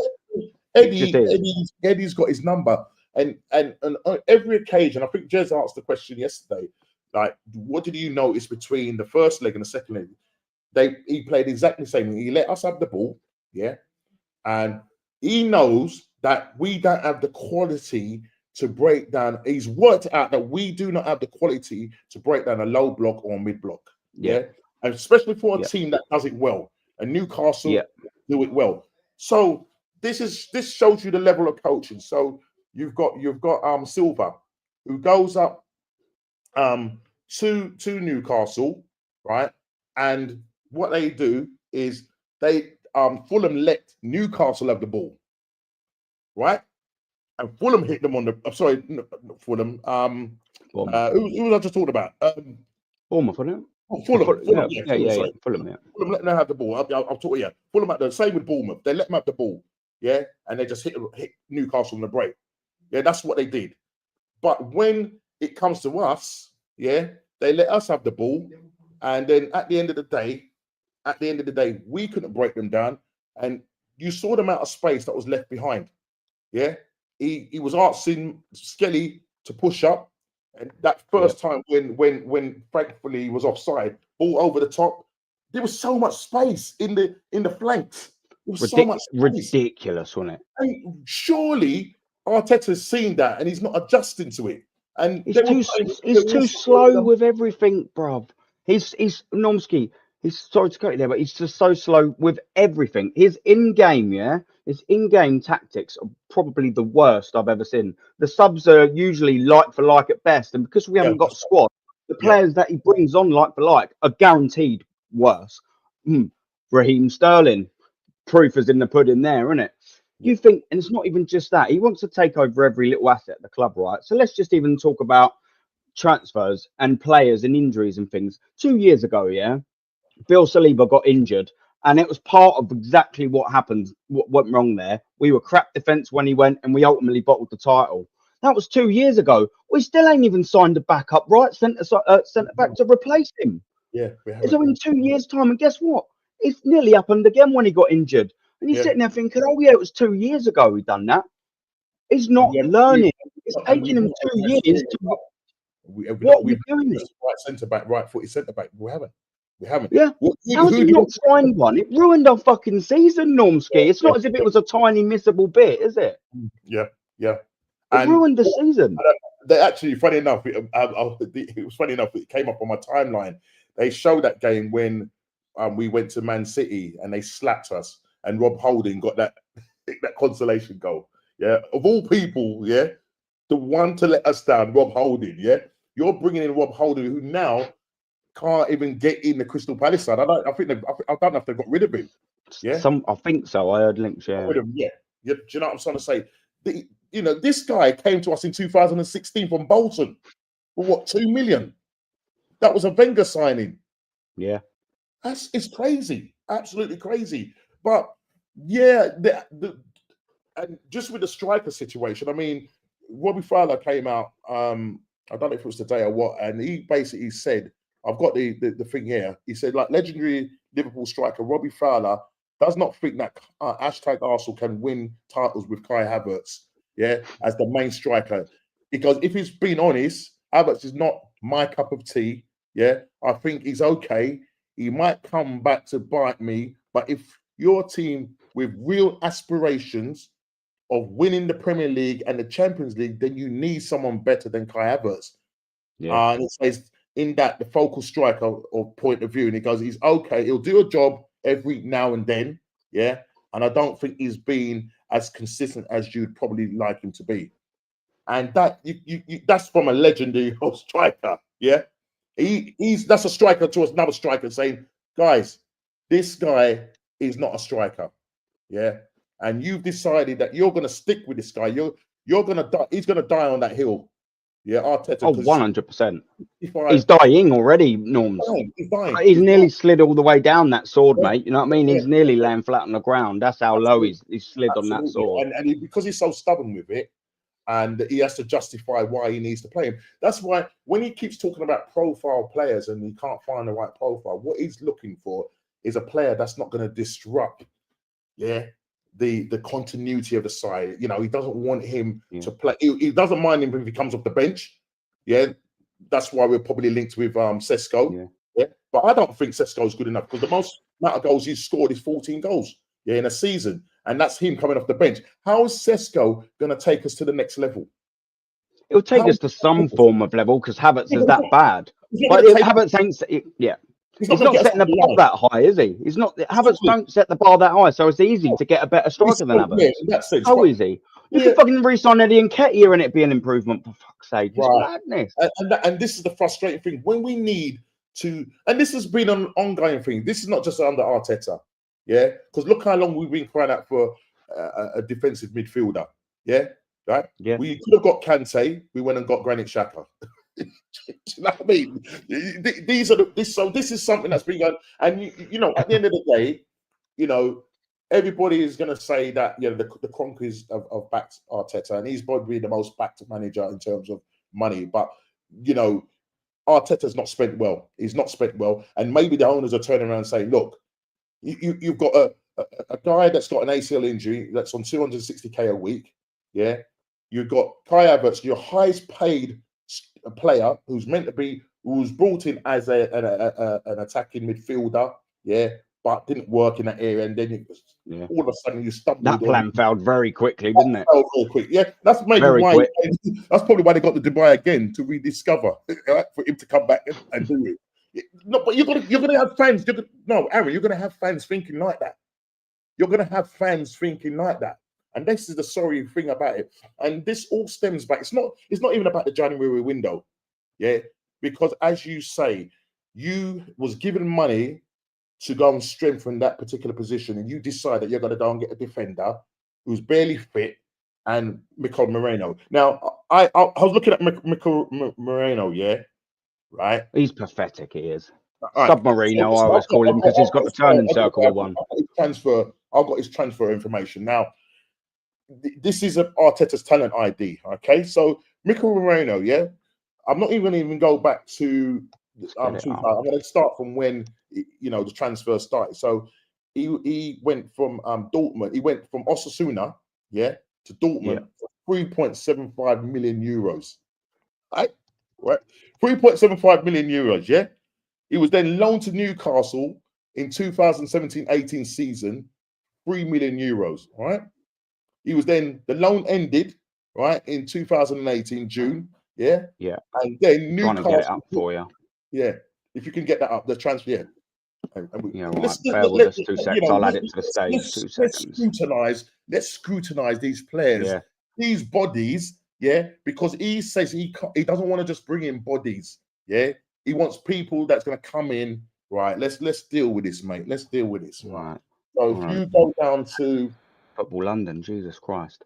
So we've got what we're saying, stats there, innit? We want to go on. Yes, if you go down to on all seasons, transfer history, scroll down to transfer history. Whereabouts is that? That's at if you just scroll down the page. There, transfers there. Or does it go straight down, is it? Let's have a little look. Yeah, here we go. There you go. Yeah. So it's right in front of us. So let's examine this guy. Now, typical Arsenal, yeah. What do we go and do? So, as I said, Dortmund, they loaned him for free, sold him for 3 million. I think it was 3 million to Newcastle, 7 million to Newcastle, yeah. And he was shit. And then they kept him. They kept him for, was it 1 season? Yeah. Yeah, because he's gone back in 18, yeah. They sold him back to Real Sociedad for 12 million euros. Right, and then he spent about 4 years or so Real Sociedad before Mikel Arteta thinks, okay, I could revive this guy's career. All right, look at them. Look at how he's a 28-year-old, probably a year left on his contract. Yeah, and just because he scored a goal in the Euros, yeah, then all of a sudden this guy's on our radar, and we're now paying 32 million euros. And it's embarrassing. You keep hearing this thing as well, Aaron, right? They keep saying this thing. I hear it a lot on sort of other big, accounts where they say, we haven't seen. There's that's it. He's 28 years old. And now I would expect if we'll say an 18, 19-year-old, I'll say, there's a player that's it's in him, yeah. Not for a player not for a player that's 28 that has played in the Premier League. And it's not been good for Newcastle. That's why they got rid of him. Yeah. And for me, they look at this and say, there's a player in him. So they're going to use the excuse that he hasn't settled, because, he didn't have a pre-season, right? Plus, he got injured. So you've got to give him time. So we know what's going to happen. He's going to be with us till next season. He's probably signed about 3 or 4 year contract. Yeah. So that will take 150k a week, Normski. This is what I was saying earlier in my show, yeah? How will we've just teleported ourselves back to 2019, yeah? And obviously by that, again, I'll say again, because we was there with our whole team were crap. Not only were crap, they were overpaid crap and aging. Now look what we're stuck with. Havertz on nearly 300k. Injured Jesus nearly on 300k. We've got Mourinho 150, Zinchenko 150. You can just go and go and go. And earlier on, I brought up the did I bring up the wage? I don't know. I can't quite remember. But either way, we're just full of them. Mikel Merino, we took 2 months to sign that geezer. At the start of the window, Mikel Merino come out and said, I've supported Arsenal all my life. I only want Arsenal. Sociedad said at the start of the window, all right, yeah, you have him. Why did it take 2 months? He's 28 years old with 1 year left on his deal, done absolutely nothing in the game, and we've given 35 M's for it. He was what? He was negotiating by a carrier pigeon and putting a stamp on it, putting a little waxed seal. Like, here, go negotiate. What's that take 2 months to do that? He was third choice. Choice. I think he was third or fourth choice. And it took us 2 months to do it, though. Look, this is what I'm talking about, Normski. It's pathetic. Yeah. That transfer, dealings, everything around it, it's pathetic. Absolutely pathetic. And what's he doing now? Mikel Submarino, because he turns like one. Here he is. He's still going and he's still fucking going. Oh. They've scored by the time he makes a 360. Oh, look, he's made it back round. It's ridiculous. He's finally got back round. That geezer he is an absolute shambles. That will go down as one of the worst transfers in recent Arsenal history. If you look as well, Aaron, the players that came off the bench yesterday. Big up, you know. Yeah, big up, as we say. You're funny, man. The thing, yesterday, and this just shows how bad our transfer business is, because you have 3 players. We're going to play the most important game of our life, barring we've got injuries in that, but you've got 3 of your signings in the summer on the bench. Those signings that you bought, I thought they were there to improve the side and take the side to the next level. So you've got Calafiori on the bench, you've got Mikel Merino on the bench, and you've got Raheem Sterling on the bench. The one that come and score 4 goals and get us back in the game, please. Calafiori and Merino. Right. So if you have spent that amount of money on them and they're spending most of the time coming off the bench, what does that tell you? You've just bought a squad players and you've paid over the odds for them. That's what you've done. Yeah, look at this. Let me get this up, Normski, as well. I'll get the wages up. The only thing annoying with this website is it's really good, but it's absolutely littered with with things. Yeah. That's all right. Bear with us for 2 seconds. Let me have a little look, see what it looks like for you guys. Oh, it's not so bad. So this is all the wages. Bear with us. I've not used this, so I don't really know how to zoom in. Just bear with us for 2 seconds, people. I will get that going. Right, here's look, just add city, bitch. Right, here, look at all of these. Look at our wages. This is all the first team squad. Kai Havertz, 280k. He's still got until 2018 on that salary. The remaining salary, you can see it over there, £58 million. £58 million we've got left to pay Kai Havertz. Basically, his transfer fee just to him, to just have him do that. Just for him to Eeyore all over the place. Just for him to miss sitter after sitter. Just for him to lay down on the ground for about 80 minutes of the 90. It's ridiculous. And then here we go. The joke continues, doesn't it? Obviously, one down, Gabriel Jesus. Still got to pay him 40 million quid. And he's just been in the hospital of Arsenal for the whole entire duration of it. And when he's there, he hasn't scored for a year. So he's either been in hospital or he's been out of form. Yeah. Oh, but we're giving him 265k a week for that. Martin Odegaard, 240. He was on about 80. He had one decent season. Oh, I'll tell you what, you're worth 3 times that. You're not even giving him 150 as the next step. Give him about 150 as that next step, and then go, Martin, you do that again next season and the season after, you'll be on 250, son. Then you're like, fair enough. Oh, what happens? He falls off a cliff. Oh, but I'm still earning 240 grand a week, though. Declan Rice, everything was overpriced in that price. Declan Rice, we got him half price. Leave it out. He's a brilliant midfielder, but we didn't bloody get him half price. Let's get that right. And then you obviously got Thomas Partey. You know, he probably, when we signed him, was worth the 200k. Let's face it, injuries. It's just been a bit of a shame on him. Bukayo Saka absolutely deserves that. Same with Bill Saliba. But then you get down to Martinelli, 180. Just like Odegaard, carbon copy, had that great season. He was on 30. Norms, chat. Anyone who wants to watch on backup, he was on 30k. And they've gone and give him 180. No one was in for him. You know, you can understand if Real Madrid and Man City and Barcelona and Is Bayern that are like, six- yeah, we won. Now you're like, ER, you need 180. Here is a blank check. No one was in for him. Oh, but ER, just 10 times your wage, ER, mate. Why are we doing this to ourselves? We're banking on one season. How many players have we seen have one season wonders in that? Who does the negotiations? Is it Richard Garlick? Yeah. So Like he's them and a whole fucking gaggle of morons. Like, it's madness, Norms. mate. Raheem Sterling, obviously, we're paying part of his wages, so it's Yeah. 2,000. So, yeah, I mean, Ben White, you know, he's turned out to be okay-ish for that value, sturdy. But look, Zinchenko, he's come, he's got injured, he had one half decent season, and he's just not even been there. What was he on before? Who's that? Sorry, Zinchenko. What was he on before? No, this is his start sign, isn't it? What Man City? I've done this before. I'm sure it's 40,000. Yeah. I don't want to mess around. I was going to say 30,000 myself. You're right. I remember you going through this. Through this. It was either you or Matt. I can't remember Sabanguna, but I remember they were showing what they were on previous, and then they've had he's had like a 5 times. That's ridiculous. Yeah. For what? For the mentality. For the mentality. We've signed him, and he's going to bring the winning mentality. What did he bring then? Because we didn't win anything. So we've given him from 30 grand, we've given him 150 grand. So we've given him 120 grand a week for the mentality, and he ain't done anything. What mentality was that? Sulking. How has one game when he was there, he celebrated. Oh, we love him. Here is 120 grand above your salary. Come on, what are we doing here? Then let's go down to Marino. I thought it was 150. It's 130. I mean, he was probably on 30s at Sociedad. Why are we going? No one else wants you, mate. Not even your club wants you. But I'll tell you what we'll do. We'll put 100 grand on your wages. Oh my God! Copy and paste Calafori. More money than Gabriel Mangalese. That's mad.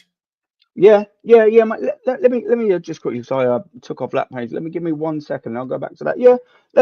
Look how undervalued Gabriel Magalhaes is on 100k. That's the best deal in the Premier League. That they've got him only set on 100k. And you've got Zinchenko on 50% more than you. What is that all about? You've got Calafiori earning more money than you. Jorginho earning more money than you. But Black Tinnies, you know, he deserves that. Takahiro Tomiyasu. Who? Tomiyasu? When's the last time we see Tomiyasu? Who? You're taking the dog. I don't even know when. It's not that I don't know what game he played last. I don't even know what season he played last.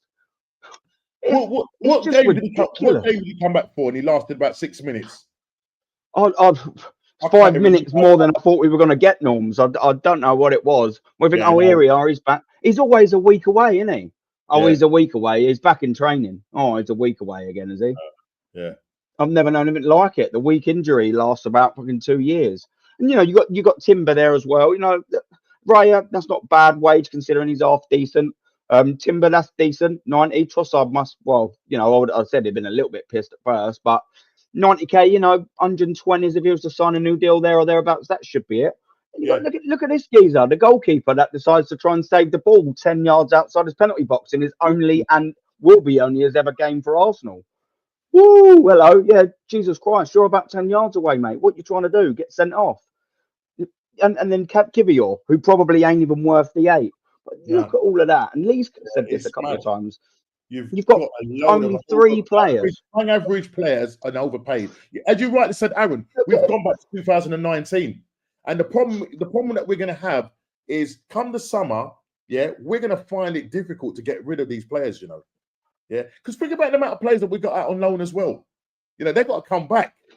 Yeah. They got to come back, mate. You know what I mean? We heard it already. Yeah, there's a war chest. Yeah, that's been thrown out there now. You know what I mean? We've done bad in there. We're out of 2 cups, and now there's a war chest. Big up sentiments, we say, brother. But there's a war chest out there. And they're gonna war chest.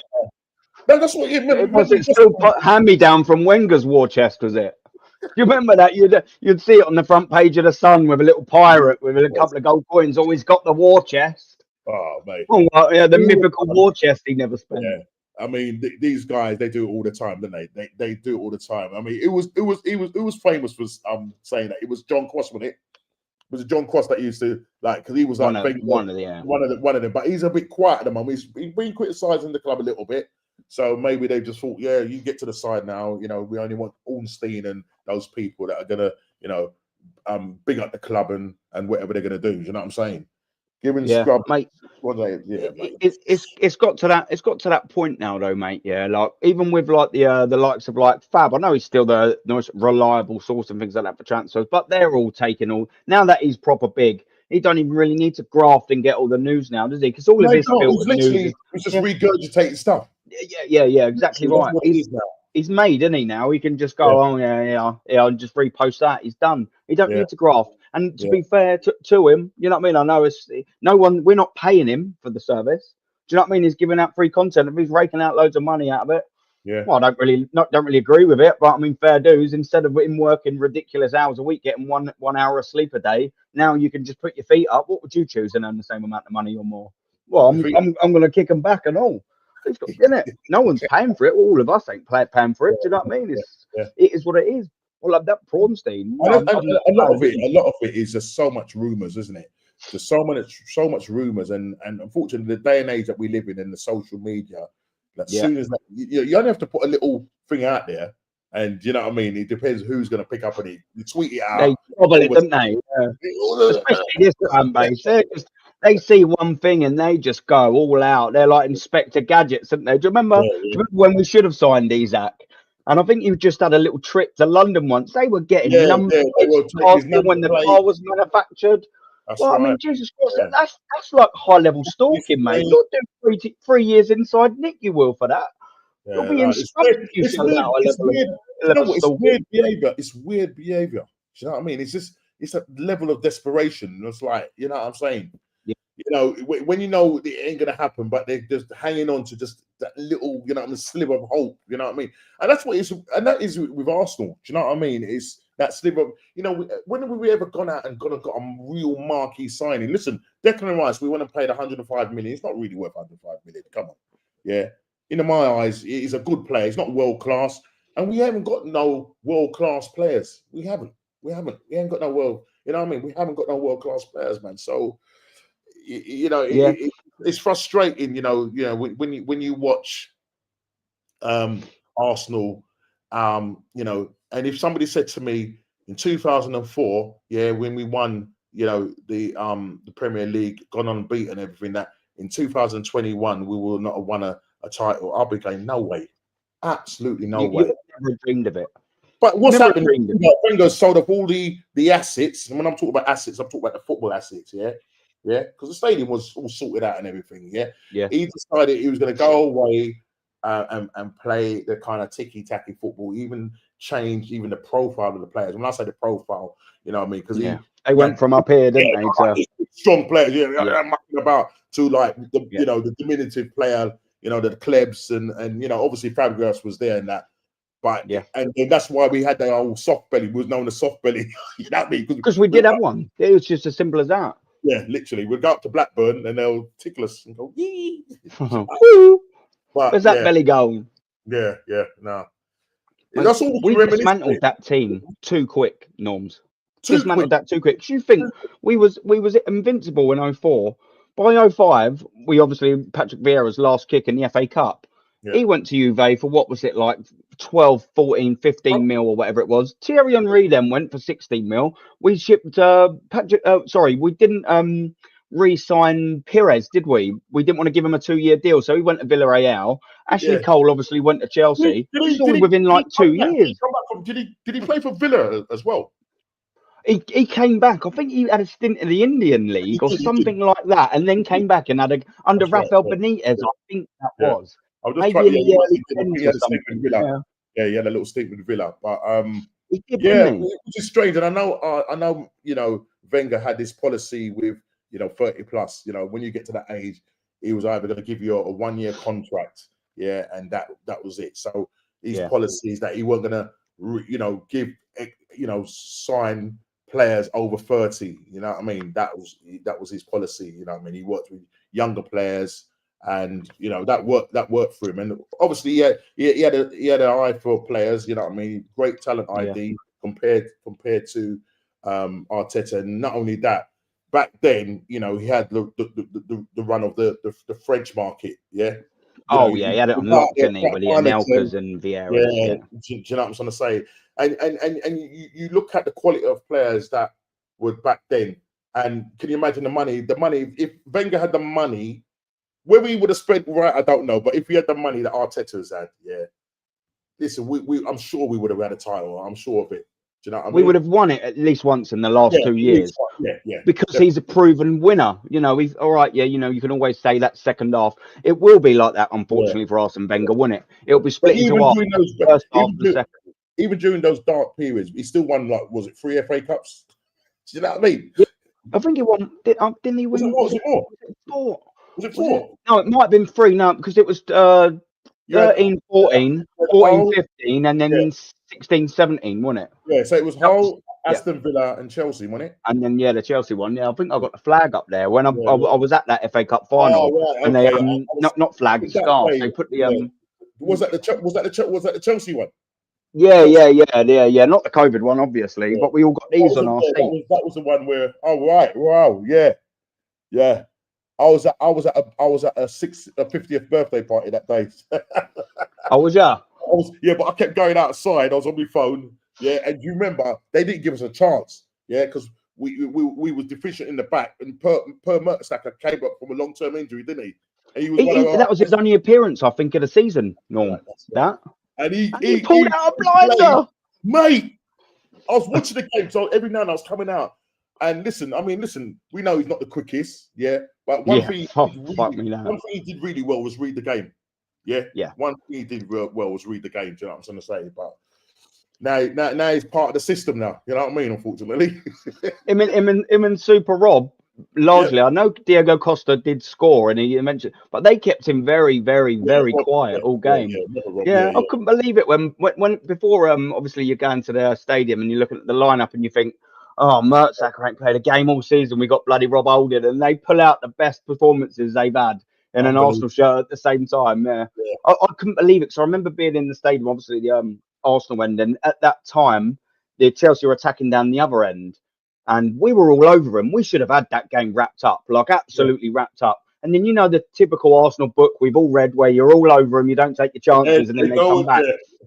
Diego Costa scores, and I just couldn't believe it. And, you know, it's a typical fan reaction. I remember saying to Darren, he sits next to me, I was like, I fucking knew it. I couldn't believe it. You know, I can't believe it. I was like, we've thrown it away. They'll come back and score now. And obviously within, I think, a minute or so, wasn't it? Monreal comes down there. Monreal, I think it was Giroud crosses it in, and then Ramsey headers it in. And I was in the left-hand side of that Wembley goal, and I was still whinging at the time to my mate in typical fashion. What I do, I'm not even looking on the pitch. I'm looking at him that way, just having my own little rant like a fucking bratty little schoolgirl. And all of a sudden, I'm like, I was like, fucking come on, there we go. I knew we'd score. Typical, isn't it? Brilliant it was. You know the whole? Did you go? I didn't go to. Did you go to the whole game? No, I didn't have my season ticket then, so I would have had no chance of going to that. Was no chance. Or the Aston Villa one. Yeah, I remember that, and I was thinking, like, because I think the first after we had the barren period, it was the whole game, and then after in between that, was it the Aston Villa? Was it the second time? Was it Aston Villa we beat the following year? Right. So the whole game, I remember the whole game. I was thinking, we'll slap these. We'll slap these. And I remember, I think it was Curtis Davies. Yeah, he scored the first. Yeah. And then it was the Bruce's son, wasn't it, who got the second one? Yeah, that's right. And we're looking, it's 2-0, you're thinking, what is going on? After all these years, we ain't going to win nothing. We nearly went 3 down. I think it was Bruce's boy again. I'm sure it was. And was it Gibbs who they'd had a corner in, he'd looped it in, wouldn't he? And then Gibbs sort of headed it off just off the line. I thought, this could have been, could have been fucking 3-0. It was just typical, wasn't it? Where you sit there and just think, we've waited 10 years. 10 years. And we made a pig's ear of it against Wigan. Old broken back Kimmy Kallstrom even scored a penalty in that, didn't he? We took the penalties. Old broken back Kimmy.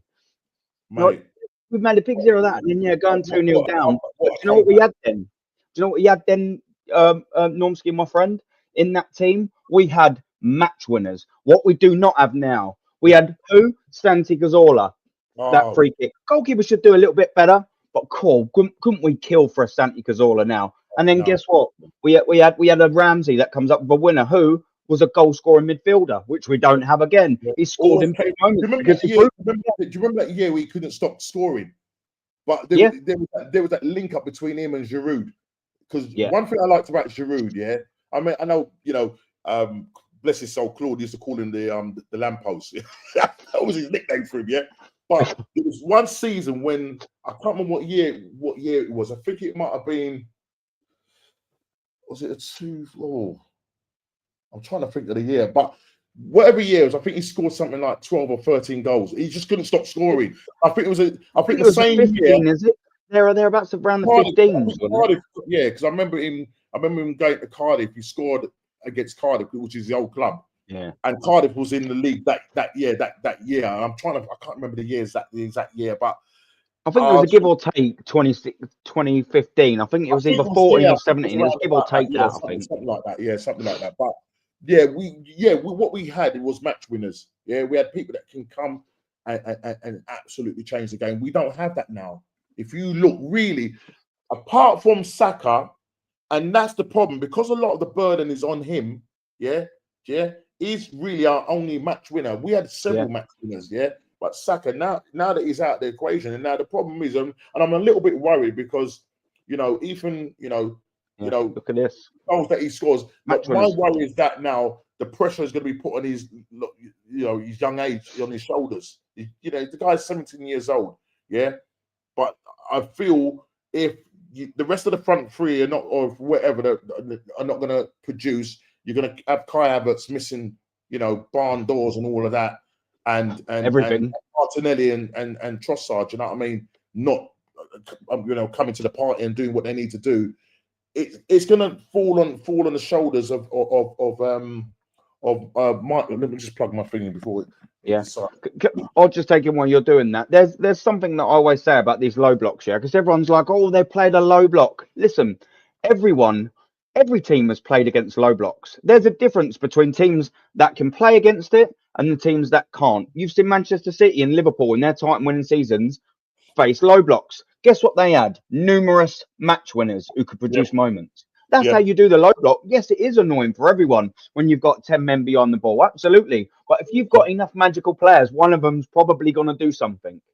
If Haaland ain't on his game, Kevin De Bruyne is, or Mahrez was in them seasons. Liverpool, if Salah weren't on it, Mane is. Don't worry about that because Firmino will chip in, or Jota back in the, or Jota will chip in. They'll have these multiple match winners that if someone ain't on it, don't worry, he is. And it'll always be consistently that, as well as also having someone consistently doing something, i.e. Salah, i.e. Haaland. But Arsenal, we've just got Saka. And now that he's injured, you can just blatantly see it. There ain't match winners there. Odegaard ain't a match winner. We might have looked at him 2 years ago and thought he could be a match winner here. He's scoring goals. Martinelli, he could be. Consistency. If they continued, the year when they had the black away kit, beautiful. Can you imagine, right? If they won the league, that black kit, would have become iconic. I had Rocastle on the back of mine. I put Rocky on the back of my black kit. Bro. Yeah. I wanted to frame it with that in there with like because it was the last season ticket where you had the card, and I was gonna get a couple of the photos with the lads that sit around me, do a bit of card in there, and have the Rocastle 7-bit just as my my first season going and watching Arsenal every game and having something there to sort of remember it by. And what do Arsenal do? Oh yeah, we're 8 points up. I was sitting there thinking, oh my god, I can't believe we're only gonna do it. I couldn't believe we're only gonna do it. How stupid am I, eh? What do I know? Arteta. Jesus Christ. And this is, you've gone there at Norms. Are you on mute? No, I'm just saying. Sorry. Yeah. I'm saying that. They just didn't have that. Aaron, they didn't this have is what I wanted to bring up, Rob, yeah? So, have a little look at this, yeah? Because everyone's saying, oh, yeah, Arteta's still the man, yeah? Arteta's still the man. Why? When we've lived through failure upon failure upon failure. Let's get his career up, yeah? Let's get this geezer's career up. And if this doesn't prove to you that, because you'll be able to see it, that this geezer fails every single season, I don't know what will. Let me make sure I've got the right one up. This one. Right, this is his first year, yeah? So this is his first game. Let me drag it down. Yeah. These are all 20 competitions that have now like passed where we've either been out or whatever. All 20 of them, yeah. 22 it will be with the Champions League and the Premier League this year. So obviously, right, third round against Leeds, yeah. Now you give him a bit of a bye in the Premier League because he took over and I think we were 8th or something like that. Whatever, I don't mind this season. That's fine. We were crap. We're never going to win the league from the point he took over. He's got Bournemouth 2-1 away in that in the 4th round, and then Olympiacos 1-0 away from home. Now you think, and this is the only one goal, by the way, people. If you didn't hear, I said it to while DJB was on. I don't know if you heard Normski or chat. Arteta's gone to 3 semi-finals since he's been here, yeah? The 2 leg situations. One against Liverpool, where we drew 0-0. We'll get to that. And then 2-0 we lost at the Emirates. This semi-final in the Europa League, and what do you call it? This one that's just gone in the Newcastle game. We only scored 1 goal. This goal here, and it was Nicolas Pepe penalty. That's the only goal. Madness. Like, obviously, in the 1-0 was that the year when Aubameyang missed that goal? Yeah, right at the end. I think the Olympiacos got 2 goals, didn't they? I think, or was it 1-0? And then Aubameyang scored that last-minute goal, and then they went down and scored another one seconds later. It definitely was that one. Well, look, you come into a club and you've got what's that? The last 32 that have been, and you're instantaneously out of Europe, instantaneously at your first hurdle. And we are pathetic under this manager, especially away from home in Europe. So obviously he's done well. We all know the story because all the top gooners are absolutely giddy about it. It's all they cling on to. And to be fair, it's the only reason Wenger, Arteta has still got a job. 2-1 away at Sheffield United, and they were bloody good that year. Sheffield United, by the way, that was a tricky win, fair enough, and obviously a 2-0 win at Man City. And then, as we'd spoke about it, sorry, no, it was a COVID win there, right? So he's 1-1. That's 3 competitions in. Yeah, let's go to the next year. Let me go up to the next season. Yep, we'll see. This is another 8th place finish, by the way, in the league. First full season, 8th place. Look at the cup competitions, yeah. Because I'm sick and tired of this, of like everyone binning off these cup competitions. That was the most realistic chance of winning a trophy that we have had probably since that FA Cup, this Carabao Cup, and we went out with an absolute whimper. And Manchester United as well, defending champions. If they win this, by the way, Manchester United, that FA Cup, they'll be level with us on 14. And we go out at home. Why are we throwing this away? So look, what we got here. We got a 3rd round win in the Carabao at Leicester, and then 4th round straight out at Liverpool. Another one gone. Salah, Klopp played the kids there, by the way. So we played even more kids. You think you're going to Anfield, and we actually played really well that day, to be fair. We did, really well. But do you know what I mean? Like, I don't know, that score's absolutely incorrect because we lost. It should be the other way around, Yeah. But, he's had an opportunity. You've gone to Anfield, one of the big teams' favourite to win it that year, and you think, oh, he's playing his kids. Oh, I'll tell you what, we've got an opportunity to get through here and knock one of the big boys out. I'll tell you what we'll do. We'll play even younger lads. That's the way to do it. There you go. Bye-bye to another cup. Then we go to the group stage. I'm not even going to bother with the Europa League group stage because we know we got there. Yeah. And then we got the Carabao Cup quarterfinals. Here we go. The first time we we play someone probably with their first team, we lose 4-1 at home to Manchester City. Bye-bye. Bye. Salah, off your pop. That's another one. And then the 3rd round in the FA Cup, you can see 2-0 there. And then in the 4th round, Southampton. Bye. Southampton. There you go. Bye-bye. And we finished 8th. So that league was pinned off probably that league was unwinnable probably in October down here. Where we were losing again to Manchester City and being spanked by Liverpool again in the league there. As usual. Bye-bye. And then let's have a little look. Here we go. We get to the intermediate stage, the last 32 that'll be. We make a pig's ear of the Benfica game, didn't we? But we just get through. And then we go to the round of 16. Olympiacos. Bye. Oh, no. Did we get through then? I think we might have actually got through in that. So, I'm just looking at. So, round of 16. So, round of 16. So, 3-1 away. Not bad. And then we lost 1-0 at home. So, we've gone through 3-2 on aggregate. Fair enough. We've got to the quarterfinals in that. Whoopie-doo. We got to a quarterfinals of the Europe's 2nd club competition. But within 3 years, we're going to win the Champions League, though. Well, this is year 2, and you can't even get past the quarterfinals of the Europa. Make that make sense, please, Norm. And what happens? We're going to get beaten by Mr. Unai Emery. Yeah. We get through to the quarters, beat Slava Prague, and there we go. This is where it ends. That second semi-final. There we go. Look. There you go. Absolute madness. This is Villarreal 2-1. Humiliated. That was for the first time. And as we know, because he's gone to Aston Villa, not for the last time either. And then what do? We go to Villarreal at home, and you're thinking, right, we got to be right up for this, boys. You know, we've still got a chance to win it. 0-0. Absolute 0-0. By another season, we finished 8th as well. Absolute crap. And what happens next season? What happens next season? Is it just going to be a carbon copy? Pretty much, mate. I don't even think we even played in Europe in this one. We weren't even in Europe, did we? No, we weren't. Look, let me go through these cups. Okay. Look, we got in the second round of that because we didn't even finish high enough. We were in the second round of the League Cup. That's how mad that was. We had to play in the second round. What are we doing there, Norms? That's crazy. Like, third round, win. Fourth round, 2-0 win at Wolves. And then we got the quarterfinals there, beat Sunderland 5-1. We get to another semi-final. To be fair, we played quite well in that, didn't we? In that first leg. Didn't we get Granit Xhaka sent off, didn't we, at Anfield? Yeah. And we rallied. And then they got the kids. Yeah. They have the kids that come beat us at the Emirates. And they showed us what time it was at the Emirates and all. Yeah. So and it weren't time for Wembley. I remember the Nottingham Forest game. Was that? Did they wear a white kit? Yep. Yeah, the no blood. That was the first time they wore it. That say no red or whatever it was. And Jed Spence absolutely pocketed Martinelli. Yeah, I remember that.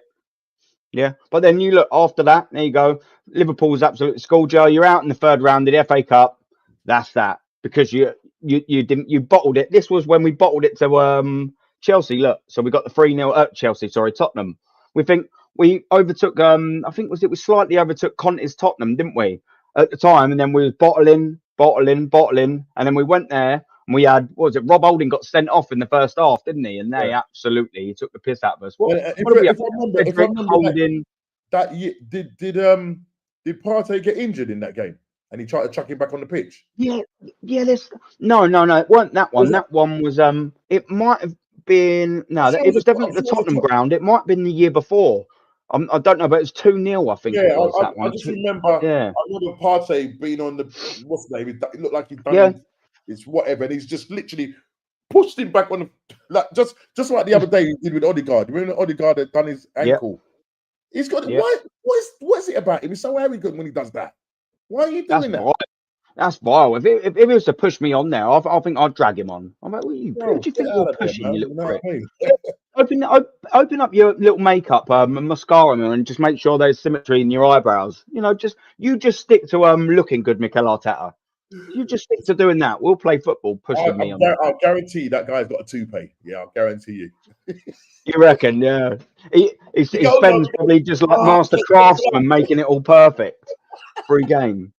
Just like that, making sure every hair's in a little bit.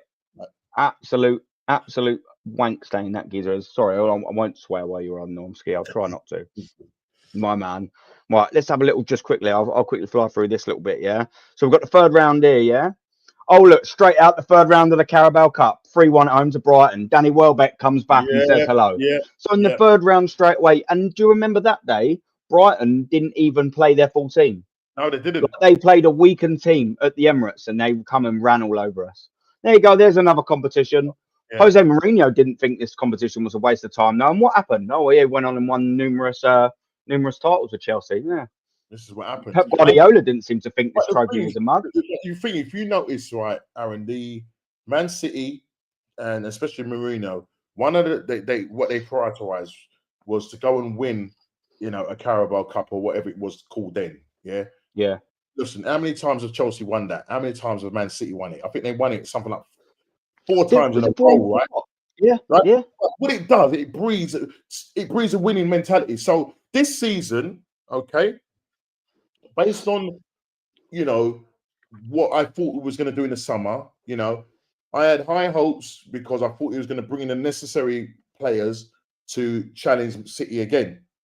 We didn't know whether they're going to fall off at this rate. Yeah, they fell off at this rate. Yeah. The other thing was, as well, with Klopp leaving, yeah, you're thinking, well, there's going to be a little bit of a down thing with Liverpool. So you're thinking, okay, you know, they're going through change of that, and they weren't really buying players and that, you know, throughout the summer. You know, Slot just kept saying, I've got to assess my players and see how I go with that. So in my head, I was thinking, right, as long as we get to the end of the window and we get that striker, we didn't get it in the end. So you think to yourself, this window is like 3 out of 10, whatever it is, some 0 out of 10, right? 10 out of 10. I don't even think we've got a score of 10 in all of our windows combined since he's been here. Right. But then, see what happens now. At this point now, as the season progresses and you see how Liverpool has started and that, I was thinking, we're still going to try and challenge for the league, but what we must do is win at least one domestic cup, because I felt we had the squad strong enough to do that. We go out. Obviously, we go out to Man United, to a team that's sitting currently 13th in the league. Has lost 11 games. All right, we go out to them. They had 10 men at the Emirates, and you knew how the story was going to go. Then you have the situation with the Carabao Cup, and I think we was all dreading, like, you know, we'd have probably rather maybe got. I can't remember. I was trying to think. Maybe I say I've got a Tottenham at home, because Newcastle, they're a tough team. They're a tough nut to crack. And you was just hoping and trying to see if that you could avoid them. It nearly went wrong with Crystal Palace, because you remember Mateta scoring the ball. I mean, it's like, you know what I mean? We finally must have been the ball. Oh, mate, you know what I mean? And I mean, we have to win a domestic cup. We're now out of 2 domestic cups. The reality is this: we're not going to win a Champions League. You keep hearing the top fans saying, we're third in there. I think this is the thing. Right from the very start of the season, they were saying that this squad of players is built to win the Champions League. Are you having a laugh? Right?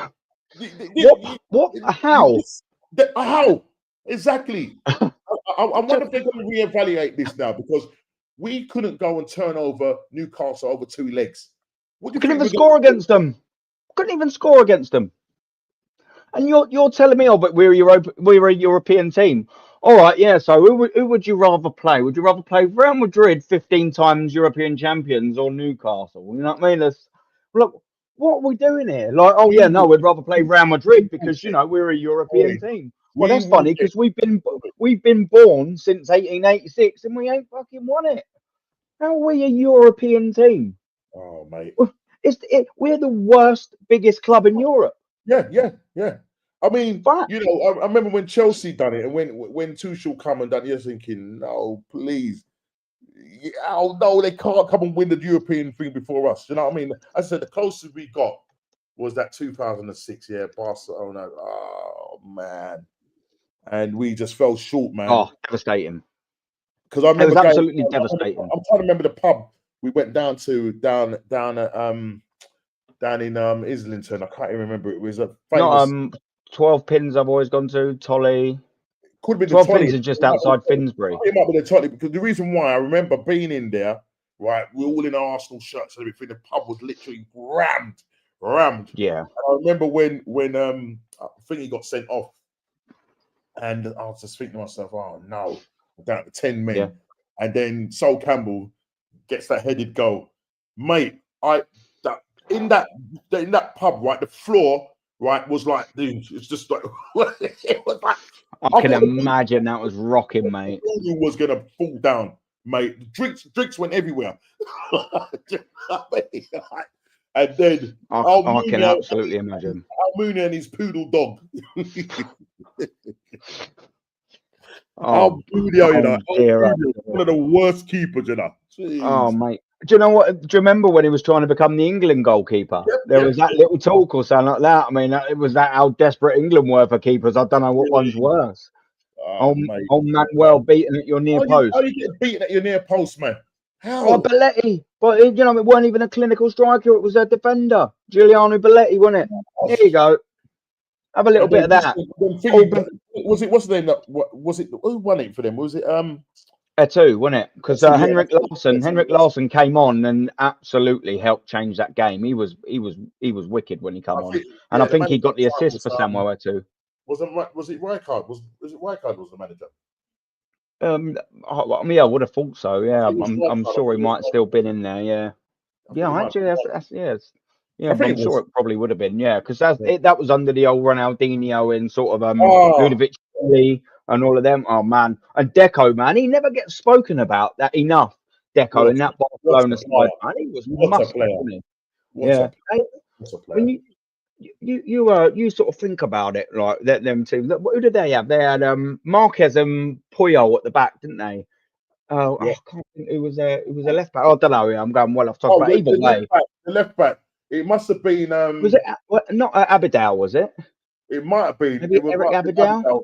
I think it was Abidal, and you had what's the name at the right back, the one that went down from prison. Yeah, What's that his was name? Belletti, wasn't it? I'm sure it was, wasn't it? Was he It was- Giuliano Belletti? I think was he? I'm sure he might have played right back All at that yeah, game. yeah, sorry. Yeah. What I was thinking of. You know the guy that You're went not thinking down. of Alves? I don't think he was No, there. he If that's who you was on about, sorry, yeah. I you're think right. it was Belletti who was playing at right back at there. Abidal was playing, but remember he had an illness, didn't he? Didn't he? Yeah. Yeah. Yeah. Mate, that and everyone says it when we talk about that game. If that ref hadn't have sent Jens Lehmann and just let him have the goal, I know But hindsight 2020 in it, but remember Henry missing the goal as well. what when he's put through on goal, he says, doesn't he? He was like, look, I just didn't have anything left in me. We had 10 men for a large majority of the game. He's like, I was put through and I had nothing left. When that went through at 1-0, I was thinking, oh my God, are we going to win the Champions League? I was like, oh my God. And then he misses it, and your heart sinks. And then they score that goal. And do you think we'll ever win the Champions League? not under Mikel Arteta. I can absolutely guarantee you that for a bloody fact. Absolutely guarantee you that. This is what I'm saying. Just quickly say this, Isak. Why would he come to Arsenal? Because if he has any shred of ambition, he's not going to come to Arsenal under this manager. Why would you? What screams I'm going to win a trophy on success with this Arsenal squad at the minute? What does?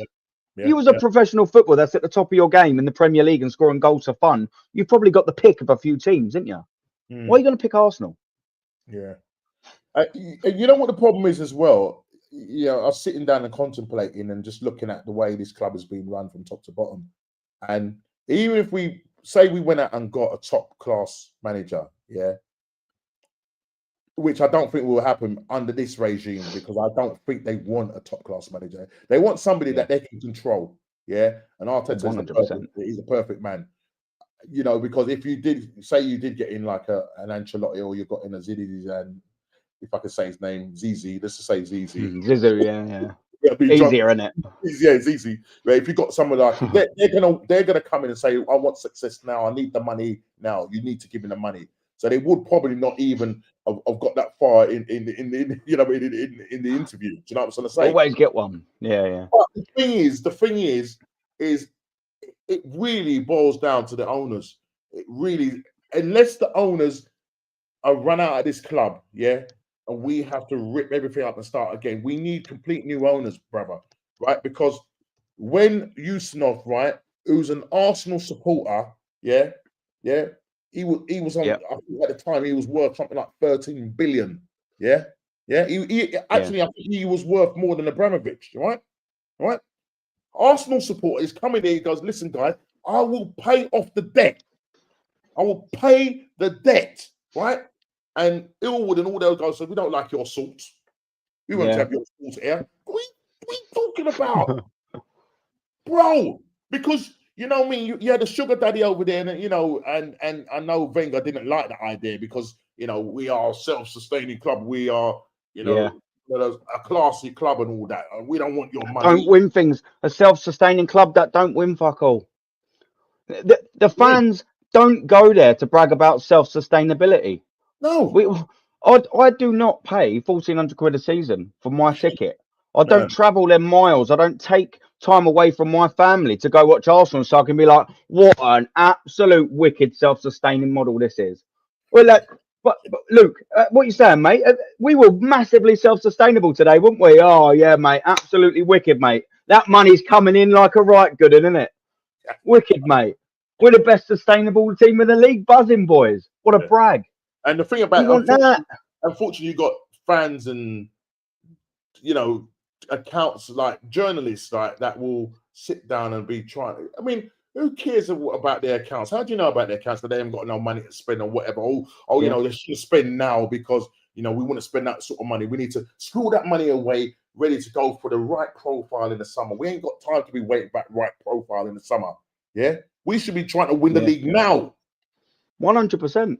Because what guarantee? I mean, at the end of the day, what guarantees that we are going to win the league? Listen, at the end of the day, we're all the teams that are out there that have got the money to go and spend on great players and whatnot, top class players, unless you are a top class coach like Slot. Because I'm looking at Slot and I'm seeing what he's doing with that team, and it's just unbelievable. And the man has not had that kind of money that Arteta has had. It's ridiculous. Yeah. No, 100%. I'm still waiting for you to jump on the channel and tell us why we make you physically sick, Brett. The link's in the chat. Yeah, come in. Listen, come on. I'm waiting. We can talk about it like adults and all. Yeah. If you want, I'm happy for you to come on and have a really peaceful discussion as to why we make you sick. Yeah, we don't know. He's put the link in the chat. Yeah, let's not hide behind the keyboards. Let's not hide. Listen, I'm putting my face on camera, just the same way Aaron is, yeah, because we want the best for our club. So you come in and tell us, yeah, what is the best? How do you think that Arteta is going to get us over the line?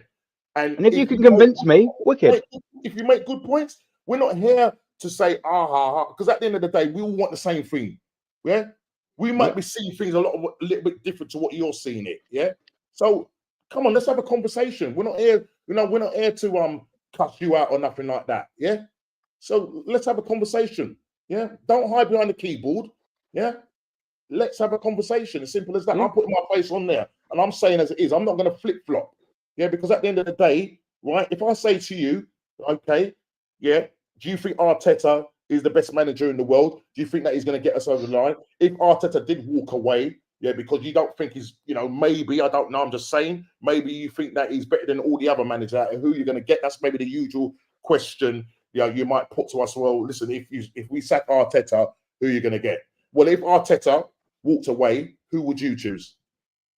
Yeah. And as well, Brett, I'm literally proving to you on my on this website all the failures that he's done. I mean, I'm literally proving to you why he's not winning anything.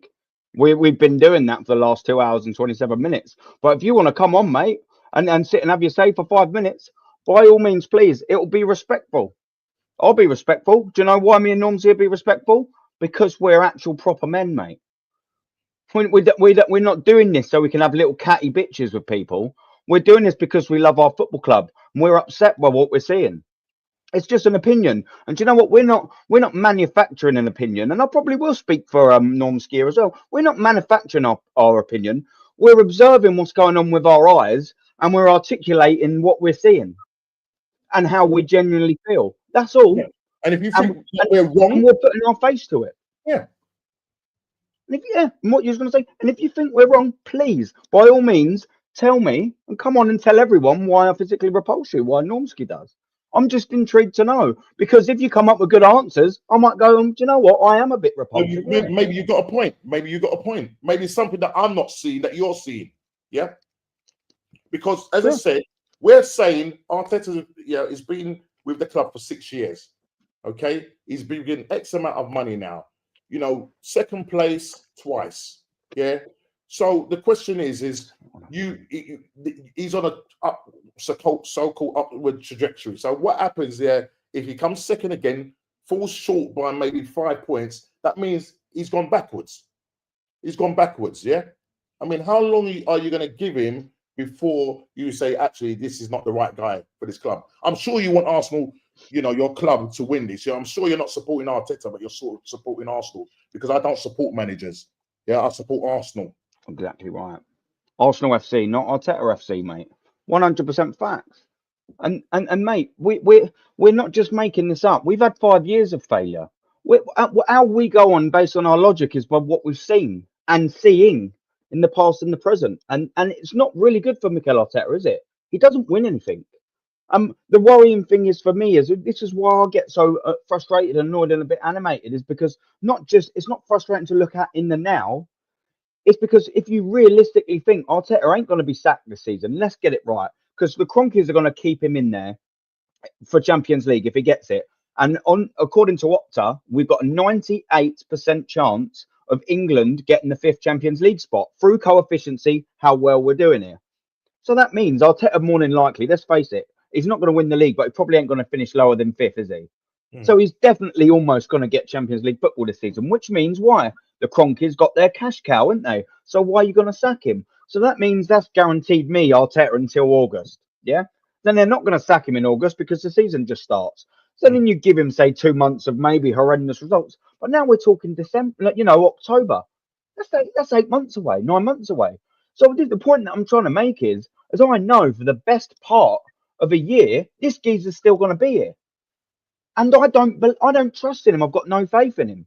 So now it's annoying for me thinking that I've got to bear with this football club, with this manager who's absolutely useless for nearly another year. And that's demoralising for me, even in its own fault itself. It's frustrating because he doesn't learn. 2 years ago, Saliba got injured. Hasn't replaced him still. Hasn't replaced him. Why hasn't he replaced him? We've needed a striker since we've been competing for the league. Why haven't we signed a striker? Oh, because of the right profile. The right profile ain't there. All right, so if you want Isak, why weren't Isak the right profile 2 years ago? What? Oh, so then if that's the case, then it's your player identification. You're wrong on either end of that scale. Why didn't you get him 2 years ago when he was half the price? Oh, he weren't our player, but he is now, yeah? So you couldn't identify the talent at the right time. So it's still your fault. Why haven't we signed anyone else? Because it's not as if there's a plethora of attackers out there, is there? Strikers. It's not like the 90s and the noughties where you've got all of you. You could probably roll off 30 off your tongue of world-class strikers. It's not like that no more. So you can't be, oh, well, we know we're just waiting until the right geezer comes across. You need to get someone in there. Gyökeres, release clause, last 2 years. Just get it. Get it on the 1st of January. I suppose the other question when I was asked, what's the reason why you're not going for Gyökeres? What is it about his profile why you think that he doesn't fit Arsenal's profile? What is it? What I'd like to know, because at this moment he keeps talking about profiles. What is the profile? Yeah, what is the profile? And the thing is we need someone at the minute. Sometimes you just need to go, yeah, do you know what? Maybe a Gyökeres isn't the right type of profile. But I'll tell you what, he does know how to put the ball in the back of the net. And I'll tell you what, if we had signed a Gyökeres and we had any shred of ambition and got him, let's just say on the 1st of January, make the maths nice and simple. We probably would have got a better result than 1-1 at Brighton. We probably would have got a better result than 2-1 at Aston Villa. We probably wouldn't have got smashed 4-0 in the Carabao Cup. You know why? Because we had about 3 chances in that first leg, and Havertz missed all of them. Gyökeres had a penalty. Odegaard, well, no, that was Manchester United. Whatever. We still would have been probably in with a chance of this cup if we'd have had him. So that's 4 points better off, and in that cup. Oh yeah, we'd have probably scored in Manchester United, and all Havertz missing a plethora of chances again. So you think you could have spent 85 million on the Victor Gyökeres thing? You'd be 4 points closer to Liverpool, which means you'd be 2 points behind in a fucking title race, and you'd still be in both domestic cups. You maybe even be in a final right now. But no, you don't want to spend that little bit of money because the right profile ain't there. So you've wasted another season again. Absolutely wasted it. And it's not waste for them because they're sat there getting their limos, pick them up to their mansion on their £15 million a year season. It's muggins like me, it's muggins like theirs that have got to get an 8-hour coach to Newcastle and not even be thanked for it. Oh, they don't think about that though, do they? Oh, we'll just waste another season. Oh, don't worry, we'll get Champions League money next summer FC.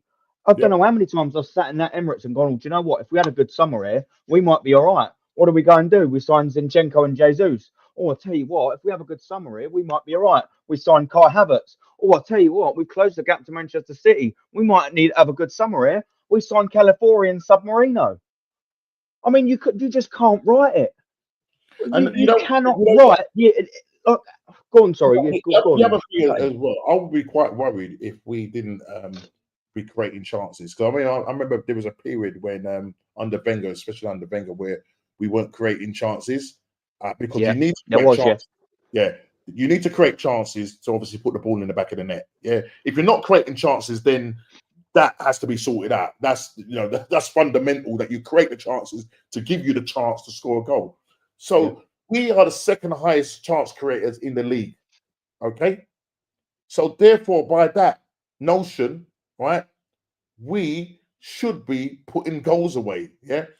So you might throw this back at us and say, well, actually, we have the second amount of highest goals. I think I can't remember what it is behind Liverpool. It is in the league. Yeah. Right. We are. Okay. So all right, that's fair, right? So Yeah. this is what people throw at us. They throw that at us that, oh, you know, we've scored the second amount of goals, or even last season we scored more goals than the 2004 Invincible season. And I will say to that, right, okay, fair enough. You scored 89 goals or 91 goals, 2 more goals or 3 more goals than the 2004 Invincible season. What's the difference, people? What's the difference? It's glaringly obvious. Right? What's the difference? The difference is we picked up a cup and a Gold Cup, right? That's the difference. That's the difference. So this season, right, we scored more goals. From winning positions, Aaron, we've dropped 12 points. It might even be more. We've dropped 12 points. So that means we was winning, and 6 of those games we've drawn. Yeah? Believe, but they don't, do they? No, they don't understand it. We don't have what you said earlier on. We don't have moments players that can, you know what I mean? If we had someone like a Haaland, listen, in that game we played at the Emirates, yeah, Haaland touched that ball, I don't know how many times, yeah? I think there was a point where he hadn't touched the ball for 34 minutes. And when he did have the chance, what did he do? He scores, right? Knocked it straight in. If Haaland was to play in our side, yeah, some people say, well, you know, getting a top-class striker, maybe playing in Arteta's system might not work because we play U-shaped football, you know what I mean? Yeah. Actually. So it might not work. I don't know. Listen, until we get that top-class striker in there, we'll have to see, right?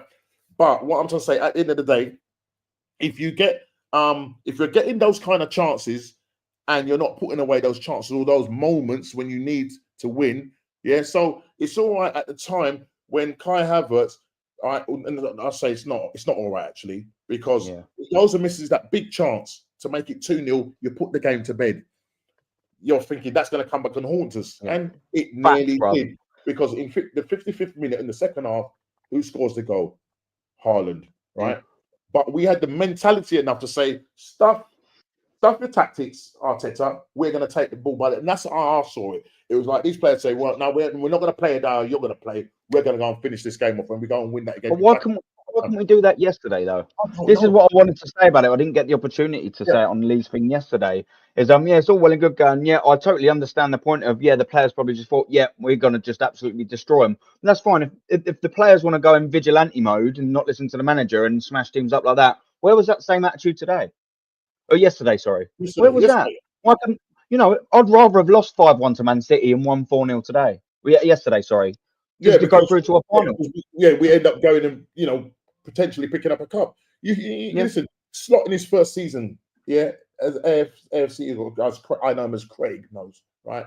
They could potentially do a quad this season, potentially. Yeah.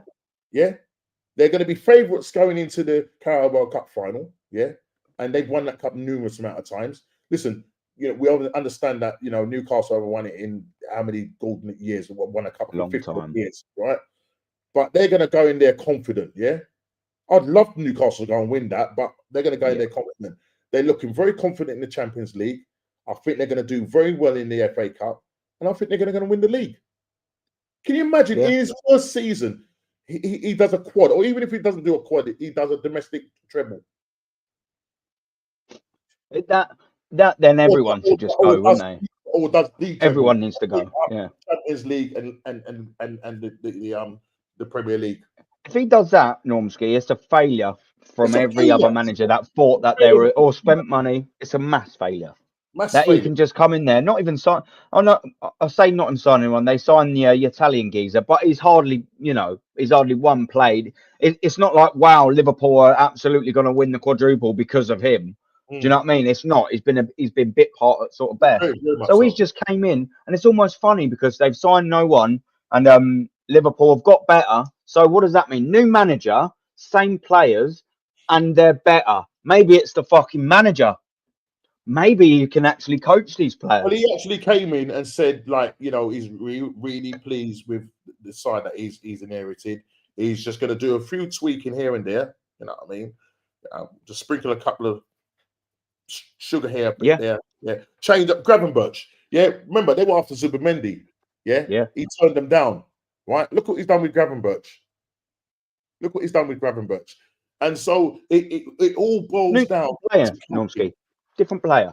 That Gravenberch. Different player. different. Absolutely different growth. And that's what a manager will do. Mm. And, you know, they probably did need a little bit of a fresh up from Klopp. They went out and got their man. Yeah. They went out and got someone. Whereas us, we absolutely need a freshen up. But what will we do? He'll be there until he's grey, mate. I'm telling you. Absolutely, absolute madness, man. Yeah, look, this is another point as well. AFC saying in the chat, we should be playing the FA Cup this weekend. Absolutely should be playing in it. While they're all in Dubai. Oh, so they're all sunning it up with their families and all of that. That's all lovely, isn't it? Reward them. You're out of the cups. You're out of both domestic cups. And I'll tell you what we'll do. Arsenal FC will give you a 6-star luxury holiday with all your family, all inclusive. Don't worry, boys. And we'll do a little bit of light training, you know, a bit of warm weather in. But other than that, it's bonding. You know, they'll probably hire a couple of pickpockets there, you know what I mean, just to make it all the more fun while they're bonding. You know, it's absolute madness, Norms, when you're sort of thinking about it. To us, it's just the cheek of it that they're going to push this now in your face because they're going to push the PR out. How these guys are rejuvenated and they're ready to come back and whatever. They're going to push. They like that. They like all of that stuff. Yeah. So for those fans, they're going to go, oh, look at our players. They're all nicely tanned up and blah blah this and blah blah that. And they're coming back now to come and hit the ground running and do whatever. Listen, you've just gone out of a Carabao Cup, a cup that we could have won. You've gone out with a whimper. You've gone out with a whimper, right? You didn't go there and do the business. You went there and you could just tell that because it said that we needed to score that first goal early to keep to James quiet. Yeah. But the fans were behind them. As soon as they got that goal, we was warned. Yeah. I don't know. It was almost like we was playing to the occasion, and we was really emotional, and our football was just all over the place. So erratic, wasn't it? So erratic. That's like a team that have just started playing together, wasn't it? That's the beginning of the process. That's phase 1 playing together. Yeah, you shouldn't expect a team that's been together. No. And I made this point to DJB. Yeah, I said to him, I was like, if we haven't got natural leaders in the team and a natural winning mentality now, after half a decade with this team, they'll never have it under this manager. If Arteta hasn't managed to instill it in them yet, he never will. And that's mad when you sit there and think, do you know what? The team was a little bit depleted or whatever, but you don't go out there while you're tuning down and put in a bloody performance like that. That was an utter disgrace. That was. That was a team that don't care. And it's like, well, if you're going to go rogue and smash Man City, why aren't you doing that now in a cup competition? Like, I just don't get it. It's madness. We've got a question. We've got a question here. Big up the assembled brother. How you doing, mate? He's saying, I think we slightly covered this, but I can't stand Havertz, so we'll do it again. Question: after watching Havertz deteriorate from his form at Chelsea, can you name the self-respecting, world-class, decent striker who will play under Mikel Arteta? Yeah, okay. I mean, Norms, if you want to jump in, I've got a little sound if you want to have a little go, because you know, I know where. What I will say while Norms is having a little scratch, because I know it's who. What point I made about Isak is, if he's got any shred of ambition under this manager, we've got good players here which can be properly coached by a better manager.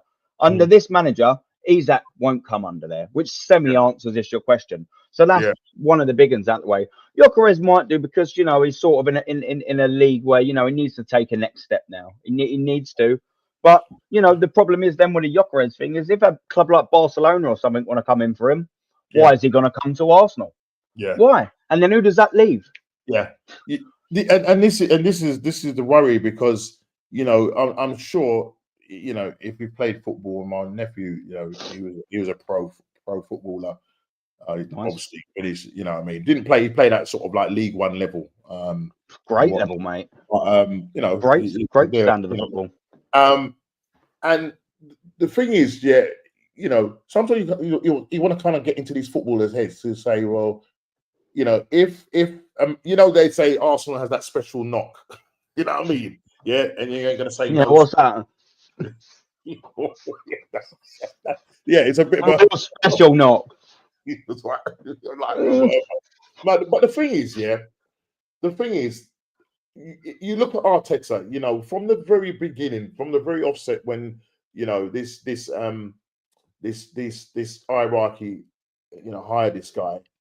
I was like, this guy's a novice. Yeah, what has he done to make me think? Well, bro, he's won thing. He didn't win it. He has not won anything. Yeah. So a top class, you know, they're going to be top class. The likes of Aubameyang, yes, he probably didn't like his character in that. Yeah, Aubameyang must be thinking in his head, who's this guy? Yeah, Fergie had to deal with Cantona. Right. How did that work out? Oh, very well when you actually know how to man manage. Very well when you're a half decent manager. And I know Fergie was more than half decent. He basically came in and ran out the so-called bad eggs. Yeah, he thought he was going to go and do a clean up and whatnot. He's coming. I remember his very first when he came in. He said, "Yeah, there's a lot of things that I don't see that's right with them. You know, I'm going to get them back to the Arsenal that we know." Yeah. Well, you've got rid of a top class striker, and you've not replaced him. I still haven't. And still haven't. And still haven't. This is the problem. Is, you know, he's tried obviously the Jesus thing, but everyone in their nan knew that Jesus weren't a striker. You know, a proper striker. They just know that. They know it. It's a fact. Yeah.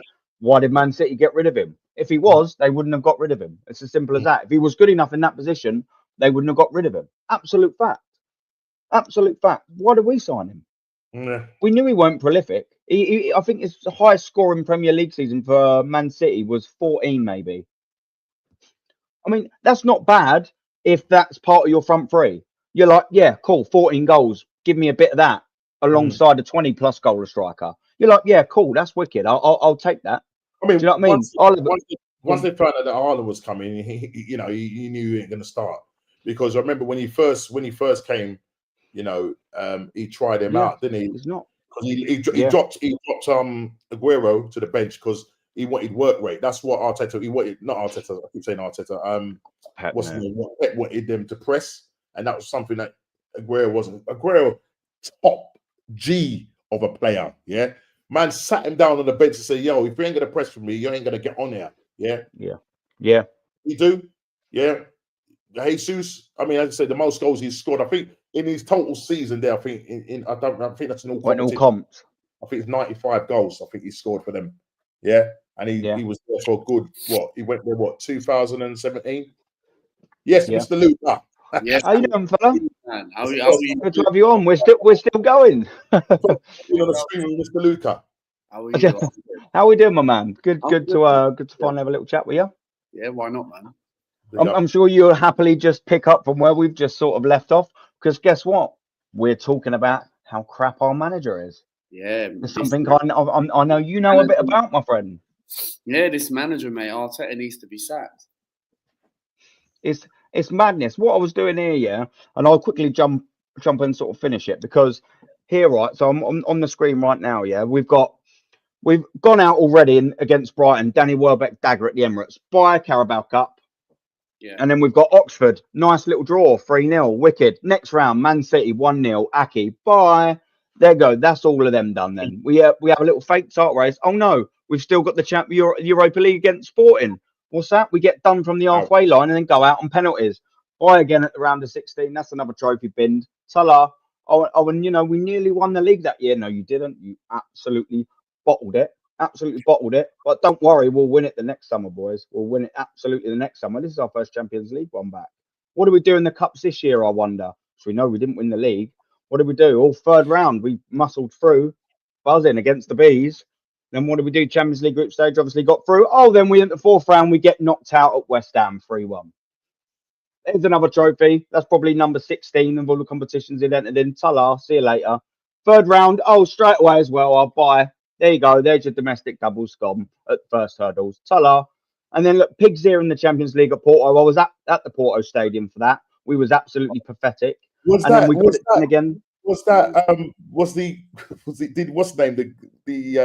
is his name? The defender.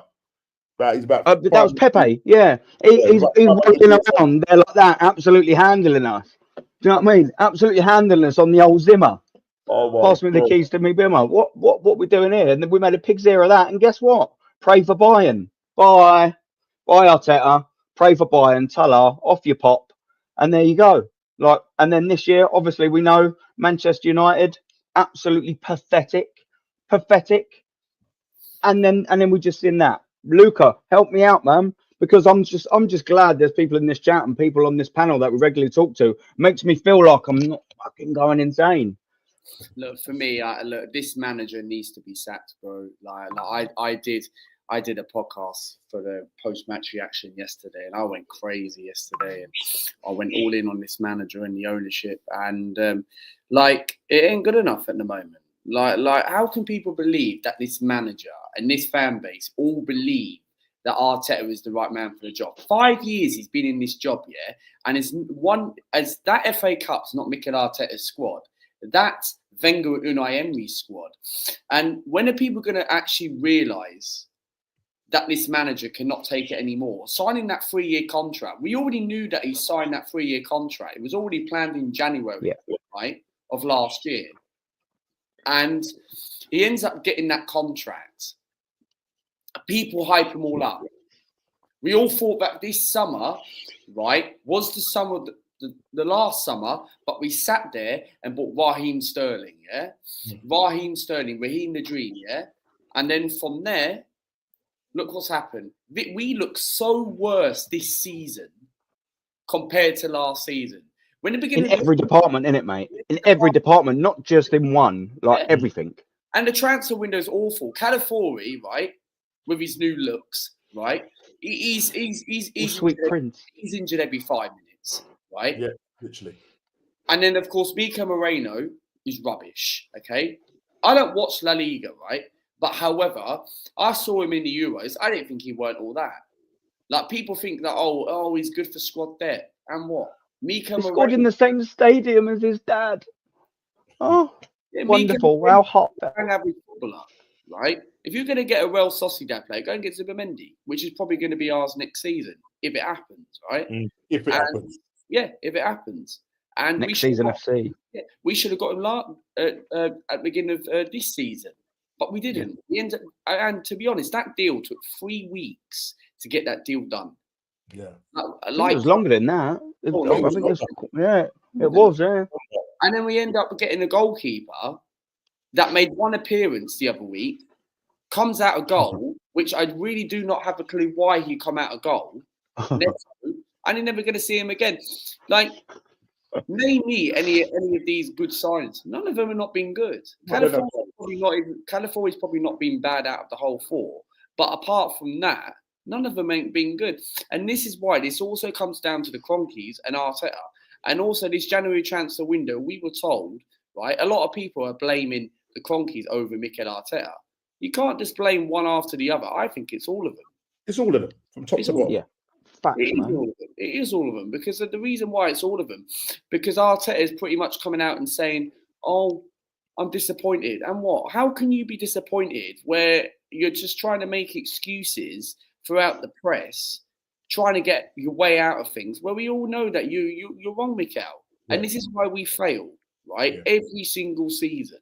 And this is why this fan base needs to realise, right, that this manager needs to be sacked, okay? It is another season we are not going to win anything, right? Finishing second is not what we should achieve. Number 1 is what Arsenal need. We're the 3rd biggest club, right? People got to remember that, right? We're the 3rd biggest club, and should be going for number 1. We should be challenging for league titles. And to be honest, another thing which people haven't suggested is that we need to do what we did with the Wenger out protest. I think we need to boycott. I think we need to protest the ownership and Arteta.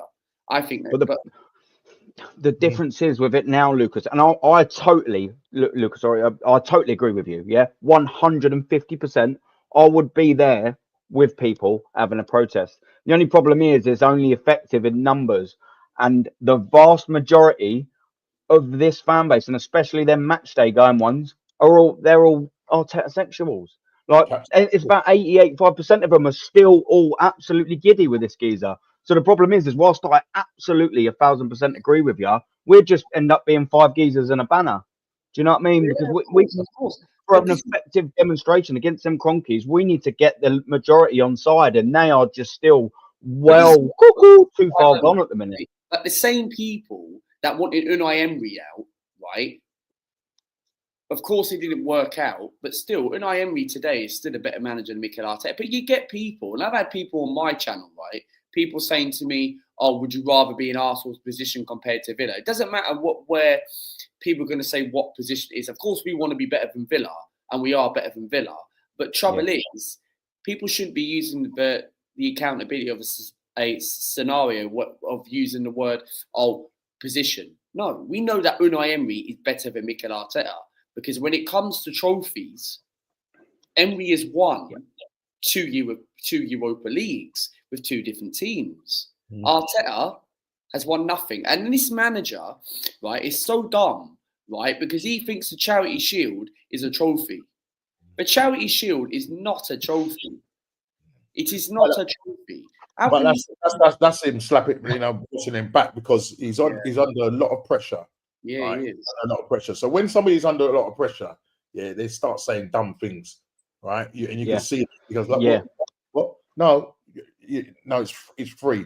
And then you didn't even look at him. You know what I mean? You have to dissect his press conferences. And of late now, a lot of channels are doing this. The ones that are obviously Arteta out, because there's a lot of things you have to read into what he's saying. And he comes out and says that he's disappointed. He's disappointed, and you know what I mean? And so when he says he's disappointed, the top fans go, they're not backing him. They're not backing him, yeah? So if he's disappointed, a question was asked in one of his previous press conferences, right? So either I'm stupid or confused, right? It says on whether he's frustrated that the club didn't make no signings. His answer to that was, if he's disappointed, wouldn't you say yes? Wouldn't you say yes? No, he doesn't. He says no. When you try your best and you do things with the right process, it's all rhyming. You get what I'm saying? It's all rhyming, right? Yeah. And you see the people. Normski's having a little rap here, man. I'm saying, bro. Let me give you some backing music here, man. Go on. Right. Bro, this guy, he speaks with forked tongue. Yeah. If nobody knows what that means, he's a liar. Right. Simple as. Right. Yeah. He's there.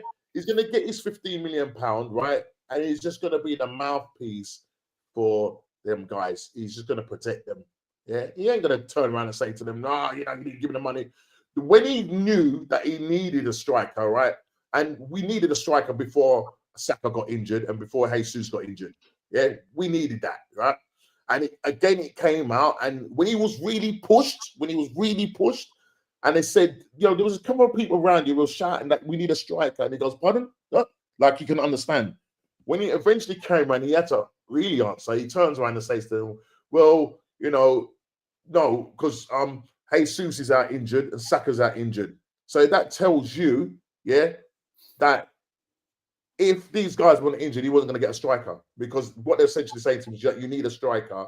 And he says, well, the reason why is because Jesus and what's his name is injured, and so that's why there's a problem up front. That's why we need a striker because Gabriel Jesus and Havertz's wages is combined nearly $500,000 wages. Exactly. It's 285 and then 260. So it's more near 5.5. Near enough.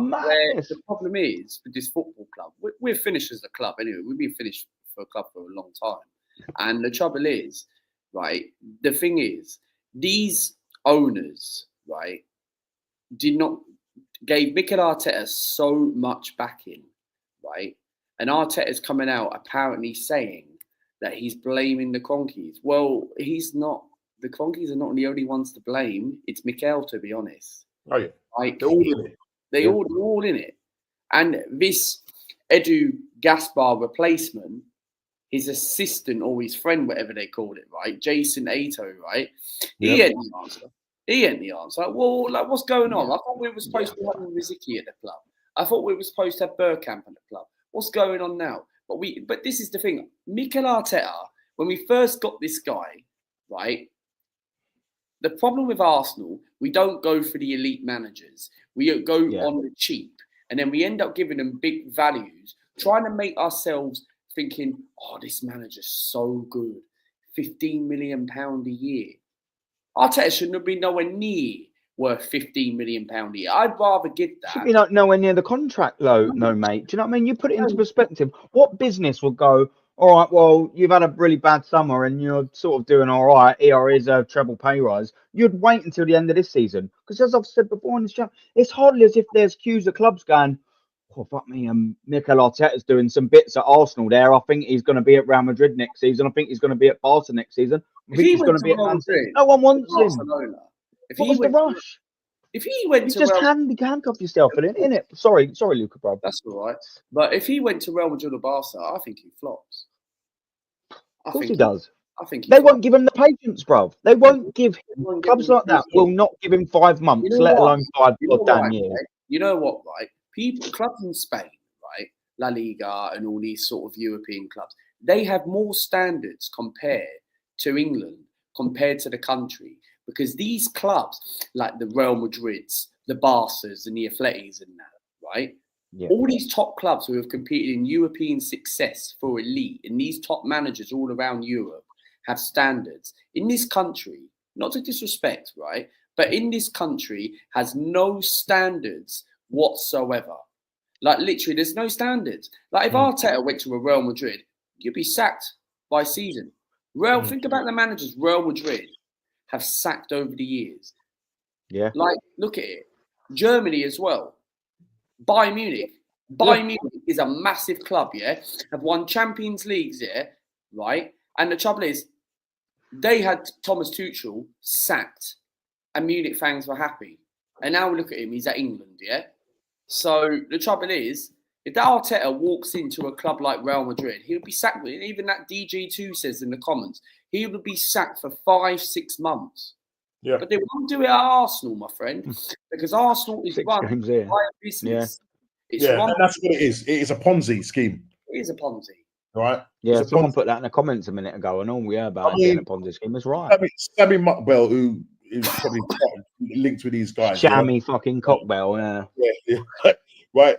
And this is to do with Jason A2, who I call an AI. I think he's an AI guy. I don't think he's real. Like, it just looks like just a bot. Here he is. Right. Wow.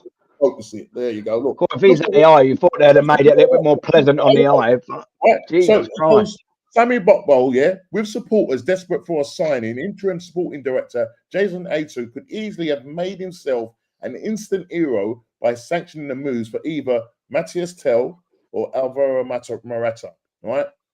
But talk to those whose opinions matter at Arsenal. They'll tell you that A2 considered approach as impressed. So you know what's going to happen there, innit? They're looking at hiring this guy, right?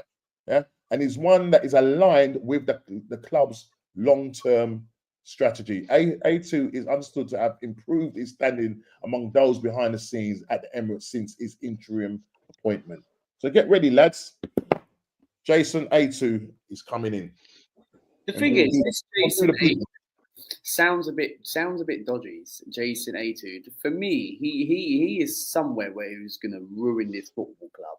He's going to be one of these directors. He'll fit right in then. I actually think this is a bad point because look, I've never seen him. Don't get me wrong. I've never seen this geezer. I've never seen him. But I don't see him turning him out very good. I'm not trying to predict things, but however, I don't see it. I don't really see him being good. I think it's going to be I think it's going to be someone like him who's going to be stuck here for a good few years.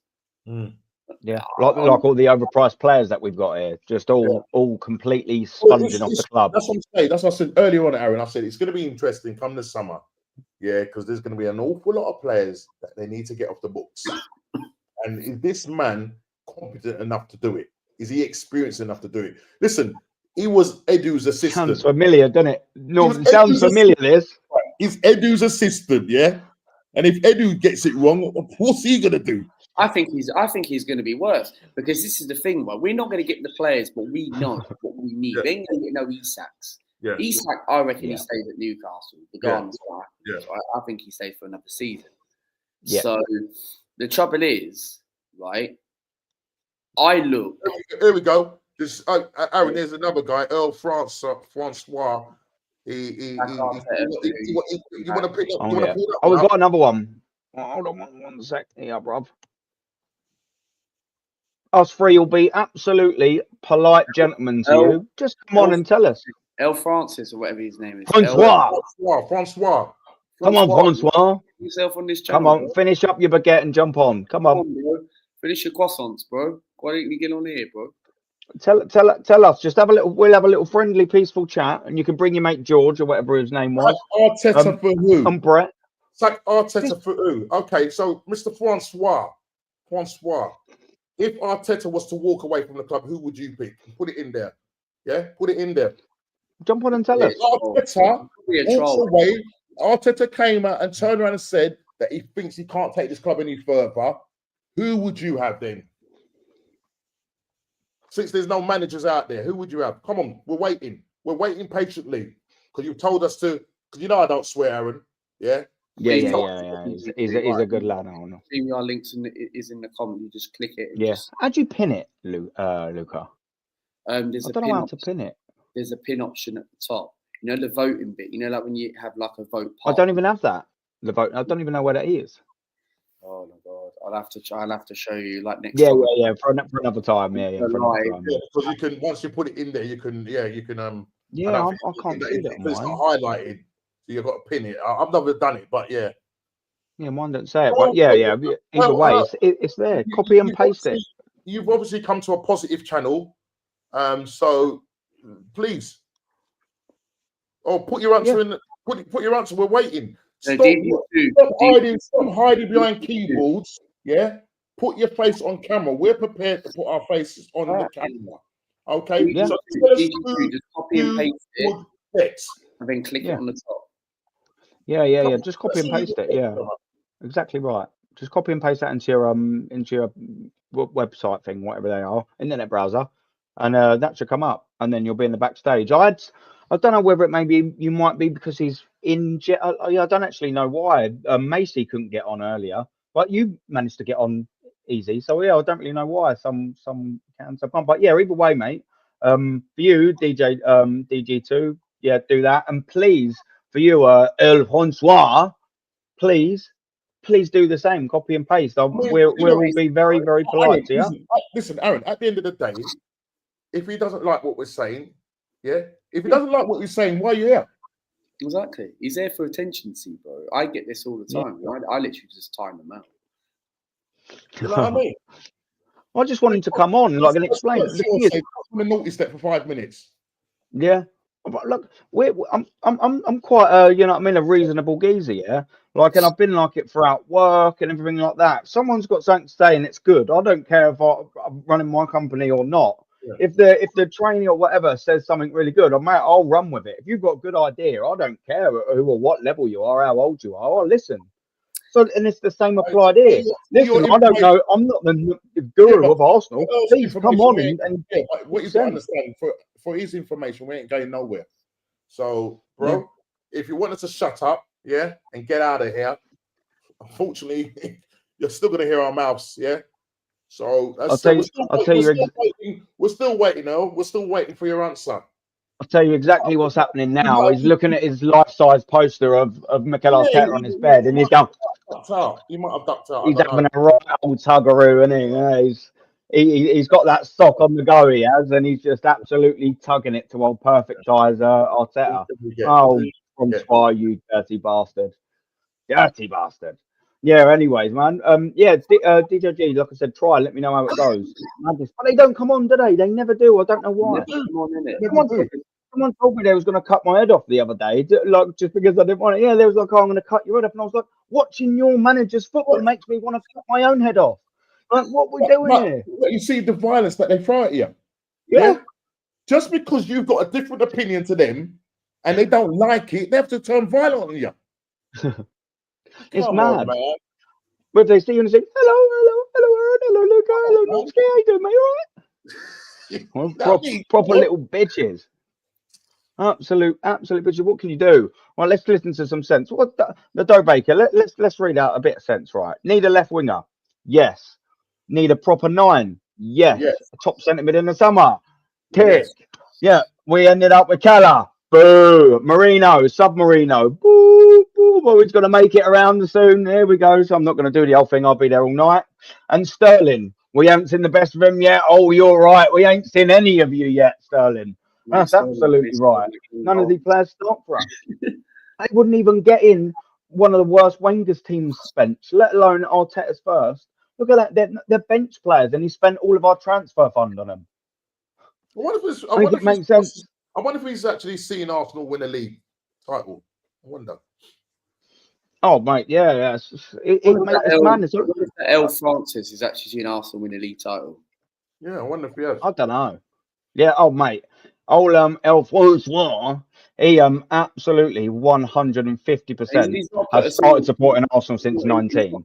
He's probably one of those people who's just going to run quickly through and go on to another. He's not. He's jizzed in his baguette and he's done for the night. He's asleep, mate. You know what? The amazing thing is, yeah, he said you 4 lads. Where's the fourth person? The other one, then. I know. Tomiyasu, maybe. Have we found him? Have we finally found him? I ain't seen him in about 2 years. It might be Tomiyasu somewhere. I don't know. Tomiyasu? I don't know, man. I don't know. Never mind. We digress. I wanted to talk a little bit more. Man, long time, brother. Yeah, man. Yeah, that's it. I don't trust the board or the owners to hire a better manager. And I wanted to make a little point in this because you're absolutely right, Root Cause. Absolutely right. They wanted Arteta before they hired Emery. And then that's obviously factually it is correct. Just as well, the same year that we hired Arteta, Everton hired Carlo Ancelotti. Just saying, we missed. Yeah, so with this, yeah, you're saying I don't trust the board to hire a better manager. So there's this weird little circle, I call it circle of delusion, yeah, that we've put ourselves in, right? So we're not going to be able to get rid of the manager unless we don't qualify for Champions League. But if we don't qualify for Champions League, we lose our best players and can't attract a top manager that wants to play in the Champions League. So we keep Mikel Arteta and then it goes round and round and round. So where's the barometer of we have to be that bad to get this manager out, but also at the same time not be that bad to get a good manager in? I mean, because we know that it's going to take a car crash for him to sack the manager because the board are not ambitious enough to go, do you know what, Mikel Arteta, Mikel Arteta, you've taken us as far as you could go 2 years ago. Now you're just wasting everyone's time and money, bruv. Like, they haven't got that to do that. Do you know what? This window, this summer transfer window would have been a 10 out of 10 if they'd have just sacked Arteta. Would have been the best window in 5 years we'd have had. They'd have just got rid of him. It would have been the best window we've had in a long time in the summer if we'd have just signed no one and kept Emile Smith-Rowe. That's how poor the transfer deal is. We haven't replaced Smith-Rowe. This is the thing, right? Like we thought, right? This football club thought Miko Moreno was going to be the ESR replacement. Like, don't get me wrong. I liked Smith-Rowe back in the lockdown days for Arsenal, right? But trouble is, he had all these injuries. Yeah, we got a good value, 35 million. But what did we do? We used that money on Miko Moreno. We could have used that 35 million on a better position, what we kind of needed.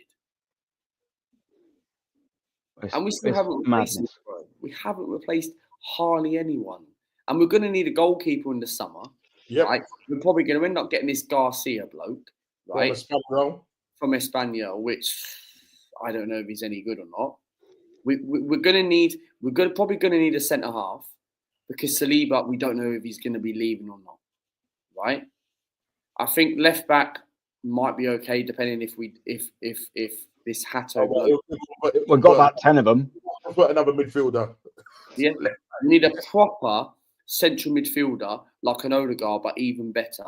Yeah, I don't know who it will be, but we need to go. If we move to the Emirates from Highbury and burn Ashburn Grove, we should be competing with proper midfielders. Go and get like the Barellas, the Wirtz, the Musialas. Yeah, we need to go and get those type of midfielders, and we need a winger that's going to challenge Bukayo Saka, and we need a striker. Yeah, That's what and we'll probably end up with this Benjamin Sesko, which I don't rate, right? Because I think he's another Kai Havertz. I don't think he's not all that. If Arsenal want to go for a proper striker, you've got to go for someone like a Gyökeres or an Isak or a Victor Osimhen. Like that's what we've competed. But, you see, the problem is that you know a lot of these fans and Arteta, they're probably frightened of upsetting the apple cart. Well, yeah, and that is the reason why, and that's why we keep talking about this profile of player that he wants.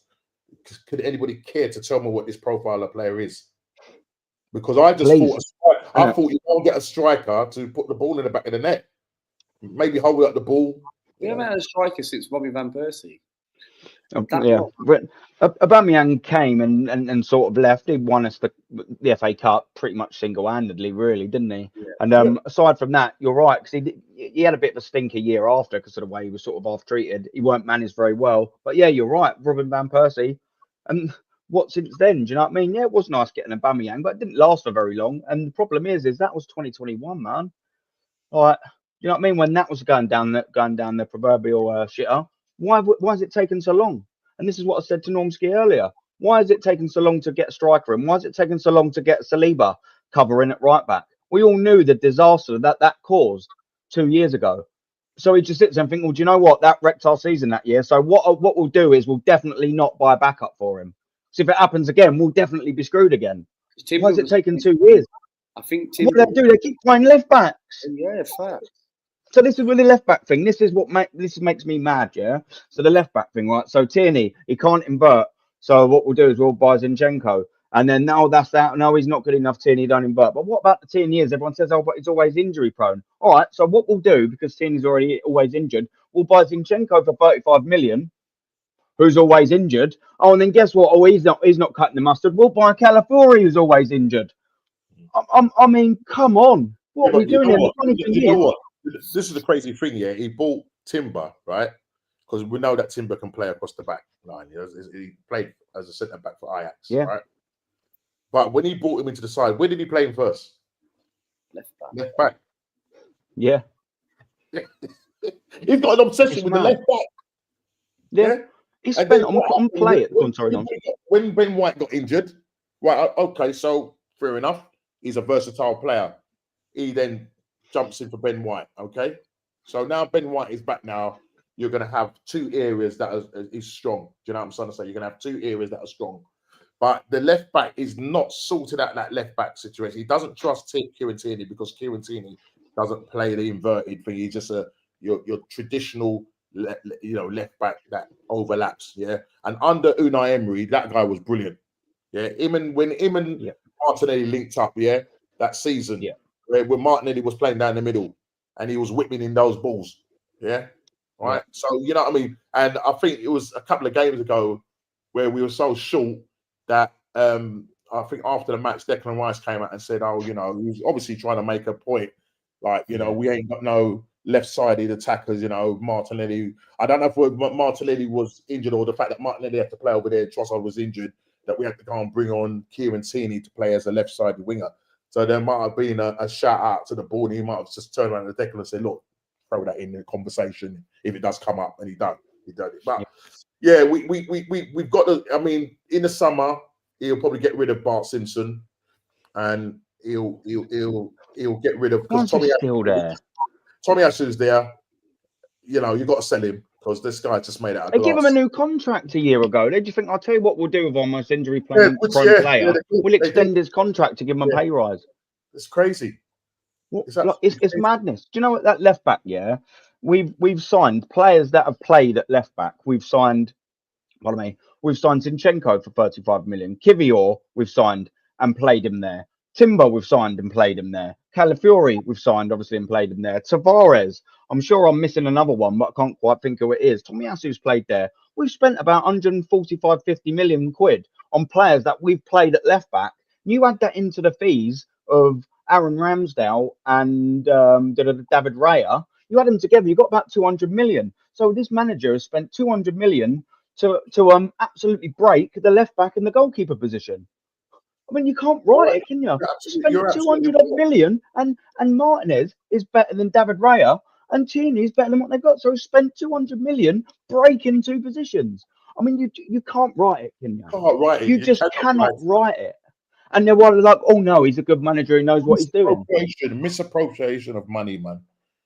Yeah. Like, it's a waste.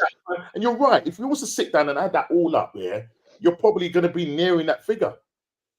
So honestly, I've done it before. I'm sure it's there or thereabouts. Looked at players that he's played at left back, and then that goalkeeper position. It's knocking on that door. 200 odd million on breaking and making that team worse. Because the better players were already there when you started, and you sold one of them, one of the best goalkeepers in the world, who won a World Cup for 16 bloody million or 18, whatever it was. Either way, it was pathetic. either way, it's pathetic. And Tierney, you treated him like absolute garbage. I mean, come on. Or you're spending 200 million to make sure that that gets ruined. I mean, it should be the other way around, should it not? Why are we spending 200 million on a goalkeeper and the left back position anyway when we need a striker? Yeah. The more you sort of start saying it out loud. I think he started making the changes. With Leno, was it Leno? Leno, was it started with Leno? Was it that? Did it start from there? Yeah, he was with Leno. Yeah, he was a sturdy enough keeper, wasn't he? To be fair, but he was injured, wasn't he? And then Martinez came in for that FA Cup. Obviously, Leno got injured. Martinez came in, right? Yeah. Done well. You know, won the FA Cup, was absolutely emotional with family and all of that. And they kept throwing the question at him that season, coming into the new season. You know, are you gonna, keep what's gonna happen? He would not say anything. He was just keeping his powder dry. No, they're both great keepers. Blah blah blah. He's done the same thing with Raya and what's his name? Guy Ramsdale. Yeah. All right. No, I'm gonna have two first team keepers. Shut up, man. What are you talking about? Stop lying. We all knew what way that was going. We knew which way it was going, mate. And I felt sorry for Ramsdale because even his dad had to get involved. Do you know what I mean? Ramsdale was all right. Ramsdale was all right at Arsenal, and now his career's gone downhill. It's gone. Listen, mate. It's gone downhill. Yeah. It was one of them. Yeah. Ray is a point. Like, I believe he's a better keeper, but it's not the priority. Ramsdale's solid enough for you to use that money in places where we're so short, like the forwards and the striker. Premier Team of the Year. He got into Premier Team of the Year the year when we bottled it. Yeah. He could have stayed until we used that money to sign a striker, innit? Absolutely. He bought Runnison. He bought what's the player he bought from America? I've still got it up. Ryan. I think I've still got the all the goalkeepers. Matt Ryan. Yeah. And what's it? Not Trusty. What's it? The what his name is? Trusty was the centre back. Yeah, wasn't it? What's his name? No, there was another keeper. He looked like he was wearing eyeliner. He went to get that. Yeah, it was the American geezer. What's his bloody name? I can't. It's totally gone out my head. Let me put it up on the screen because I'll show you. Matt Turner. That's the one. Yeah, Matt Turner. Yeah, Carl. I'll tell you what. That proper escaped my mind. And look, here's all the purchase players. I had this up earlier. This is cutting out a whole page of absolute crap. Let me have a little look there. So we've got. Let me go to the first page. I'll go back to the first page. Bear with us 2 seconds. Look at it. Mari, Suarez. They were that good that he re-signed them again. They were that good he bought them twice. Absolute madness. Then you've got Willian in, buzzing. And then told him that we're going to win the Champions League within 2 years. Yeah, we'll win it in 2 years, son. Don't worry. We bought Murray and Suarez, and don't worry as well. We're going to back it up with Runnison and Matt Ryan. Don't worry, Willian. We're going to make an assault on Europe, son. I remember his debut in the Europa League. He was terrible. Mate, it's absolute shocking, wasn't he? And then you get there. Martin Odegaard had a largely uneventful loan. Tavares subbed him off against Nottingham Forest. That was that FA Cup one, wasn't it? I reckon. That's right. Yeah, he brought him on and subbed him off straight away. Lokonga. I thought it was supposed to be the next Yaya Toure, Lokonga. What's happened there? That ain't really worked out. Then you got Ben White, which turned out to be a good signing, but not a centre back, is he? Then Ramsdale, you spent big bucks on him, and he had a couple of good seasons. Raya is a little bit better, but the money kind of needed to be spent elsewhere. Tommy Asu, where's it? Yeah, there you go. Austin Trusty, that was just a gimmick. Marquinhos again, like I've done it a little bit earlier. This is how bad Arsenal are. I mean, we're paying for free geezers, and then instead of getting transfer fees for him, we're ripping up their contracts. How backwards the club? We're paying for free signings and we're giving away players of value. What would you do here? Oh, I'll tell you what, though, it'll get better. No, it won't. We'll sign Fabio Vieira for 35 million. Then 2 years later, we'll loan him back out for free. Crazy. Madness. But he's got good player identity. He's excellent at noticing these players.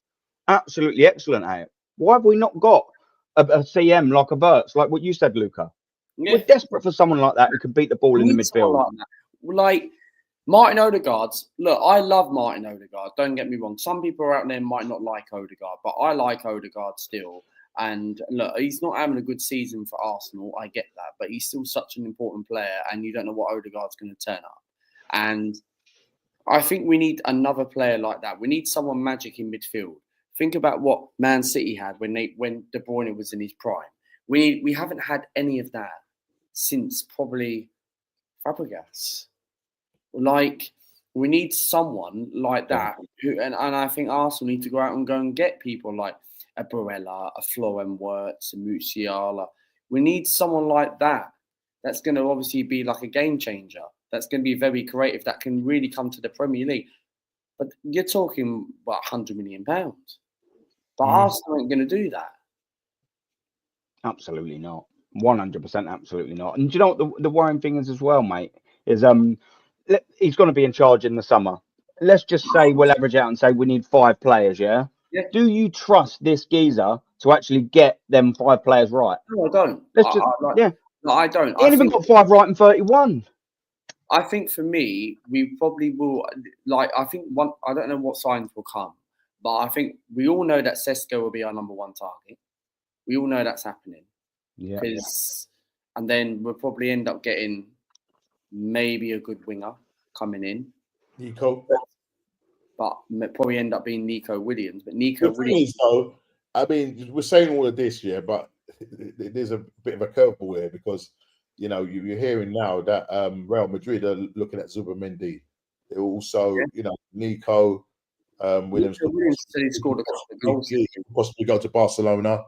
So there's no, I mean, at the moment they put this out there, but there's no guarantee that we're going to get these guys. Do you know what I mean? Yeah. Like, which winger is there available that Arsenal should go and get? Nico Williams, is he all that? I'm not sure. Well, that's what I'm saying. I mean, He's got 1 league goal this season. He's done well in the Euros, but I mean, if you look at his domestic, a couple, not good at all. Not great. Not good at all this season, mate. Really, really, really not good. Let's put it in this. Let's put it in this. What's it? NRC, isn't it? Which winger would you go out and go and get? Which winger is there available? I'd have got Cravascelli or whatever his name is, but we slept on that and someone else got him. Where did he go to? PSG? Yeah. And for a good amount of money and all. Yeah. If we were serious, we'd have put our names in the hat for him. If we were serious. But what did we do? Absolutely nothing. What about Kudus? Is it here, is it? 1 goal. 1 goal. 19 games, 1 goal, 3 assists. Nah, that's not good enough.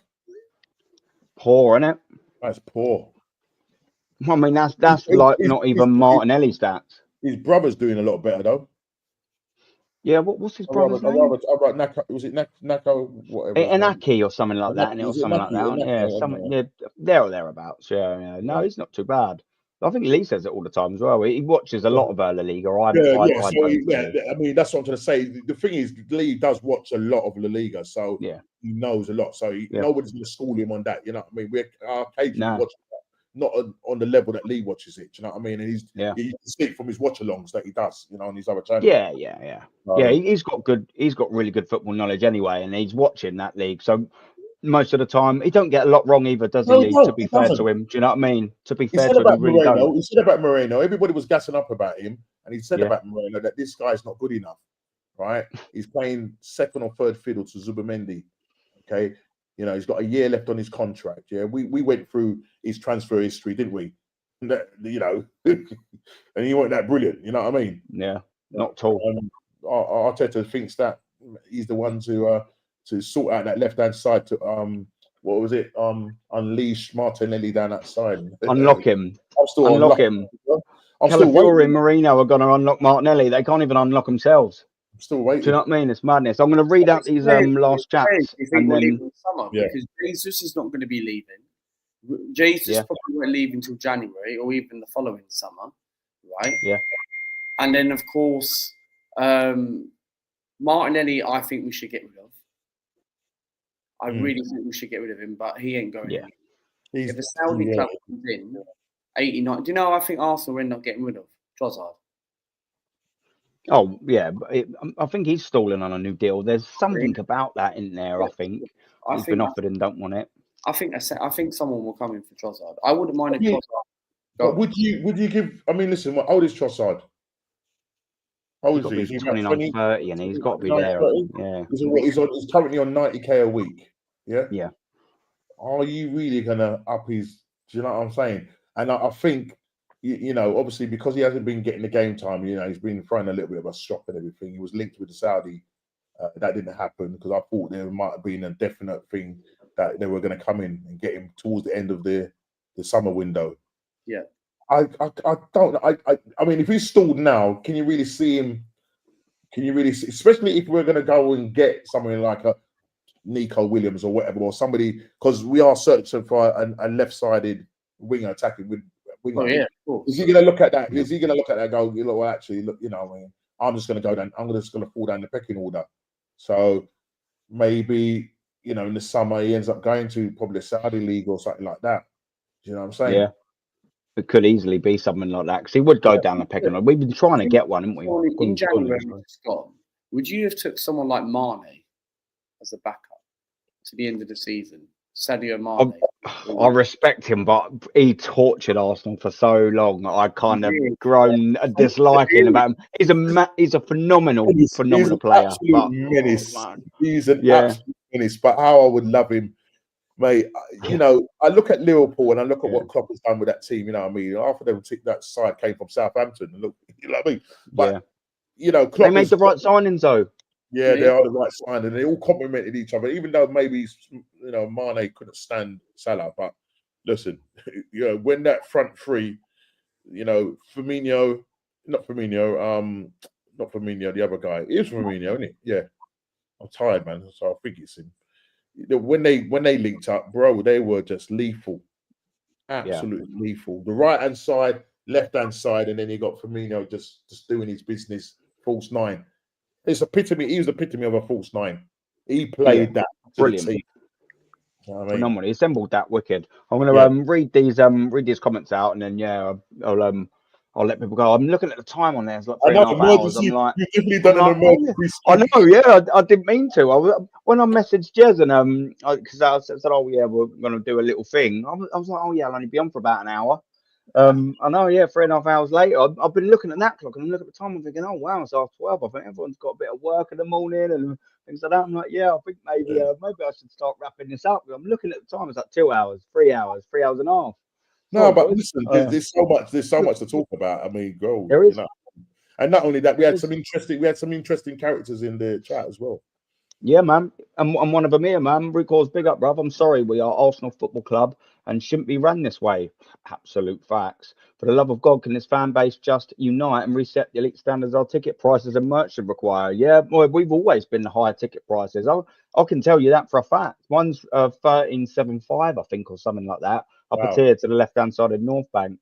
And that includes obviously the 19 and just the 4 Champions League games. So FA Cups this year, you've got to pay, and obviously in the knockout stages, you have to pay extra for. And last year, do you know what they done to us at Porto? They categorised it last 16 as an A game. So that Porto game cost 100 quid. Wow. How is that category A? Porto at Porto at home in the last 16. Fleecing that extra few quid out. It's disgusting, man. And that's the point you guys, man. I'll tell you what, mate. It's a big up, man. You've been in there pretty much all evening. Merch. I guarantee they'll bring out some new merch whilst they're out in Dubai. I guarantee you. Yeah, 100%. They'll do something when they're out there. Assembled. Yeah, like I said, big up, man. You've been here all evening, bruv. It's a poster boy of Arteta's management style and career and the skills he has. He comes across as a vindictive little man. Listen, man, he is a narcissist, spiteful, evil little shithouse. And we do not fucking want him. Big up, good in Matata, man. How you doing, brother? Yeah, real ones. Everyone out. The club's a joke. I mean, absolutely, man. Flaphead's just a mug. He needs sacking now. Please, all I want is for him to go. But listen, man, I'm not going to keep the lads too long. Thank you very much for jumping on, man. I always appreciate it. These guys, by the way, do some fantastic content. I'm going to go from this side. Normski, shout your thing out, man. Yeah, Normski TV on a Wednesday. I go live on a Wednesday, 6:30, just chatting with top 6 guys, friends, just a little bit of banter between each other. Look at the respective games at the weekend, controversy on the pitch and off the pitch, and I'll do like match reactions after our Arsenal game. So do one upload depending on how many games we have. But listen, we're not going to be doing much uploads for the Carabao Cup or the FA Cup. I'm probably going to be doing an upload for the. Somebody said the Dubai Cup. Yeah, I think that was. What's his name? One of the guys in the chat. He's got the Insta. Dubai Cup. Yeah, he's called it the Dubai Cup. I think it was. I'll tell you who it was. Because I'm Darren. I think it's Darren. You know, he does. Darren Sullivan. Yeah, he's funny. He is, man. Yeah, he's called it. He's a character, mate.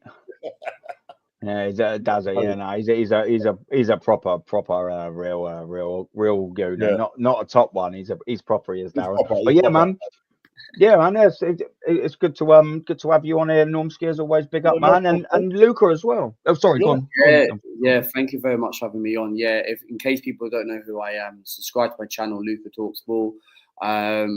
Yeah, we do content on there as well. We do live streams, do some sort of vlogs and all that stuff as well. Yeah, we're on the road to 8,300 subscribers. Yeah, you've been going hard, man. I watched you work from the mate. So go back a long way. You know what I mean? And literally, this is the first time we've actually been on a show together. I'm going back like 5 years when I first started off my channel. But he used to do all your little vlogs and your walks and all that thing. So I see you from then when he was a little boy then. You know what I mean? I'm a big old man, you know what I'm saying? But now I'm more mature. But no, yes, subscribe to the channel. It's called Luca Talks Ball. Of course, we're on the road to 8,300. The achievable is to get to 9K by the end of the year. But of course, yeah, just subscribe to the channel. And content-wise coming up, yeah, just a weekend, I'm going to put some content out. Probably a bit of update with Arsenal, a bit of Dubai, and do some vlogs and all that stuff during the Dubai break. And then build up to the Leicester game next week. So just subscribe to the channel. And anyone's more welcome to come on the channel.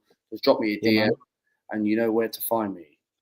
Yeah, no, it's wicked, man. I will definitely take you up on that offer as well. And it's been a little while sort of coming, but I'm really glad you jumped on, man. When I see you there, I was like, oh, hello, nice, buzzing that you decided to jump on Luca. Wicked, man. I've got obviously like and subscribe to myself as well. What I have got coming up is on the 22nd after the Newcastle game. I sold my West Ham home ticket.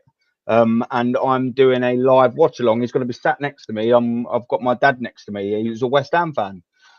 So we're both going to be watching the game next to me, and yeah, that should be fun. He's a card. Everyone seems to like him a lot more than me, so that makes me feel fantastic. Do you know what I mean? But you know, I'll let him have that one.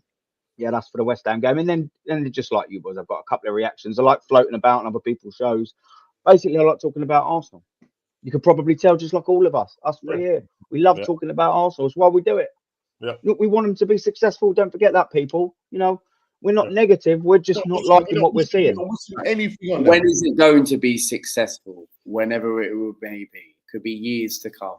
So this is the worrying thing, man. But yeah, man, big up to everyone in the chat as well. I know I haven't been as great in the chat, and for people, obviously, that's gone, and for some that's still here. You know, we've just been sort of going off one. We've been trying to sort of keep up with it. But man, you've all been fantastic for staying until 20-1, and for 3 hours and 38 minutes. Big love for the chat for doing that, man. Mad love. But we are gonna go. Respect to them, absolute respect. Yeah, massive respect, man. The chat have been fantastic, man. Absolutely fantastic. But yeah, we're gonna go. Arteta out. Get out. Arteta out.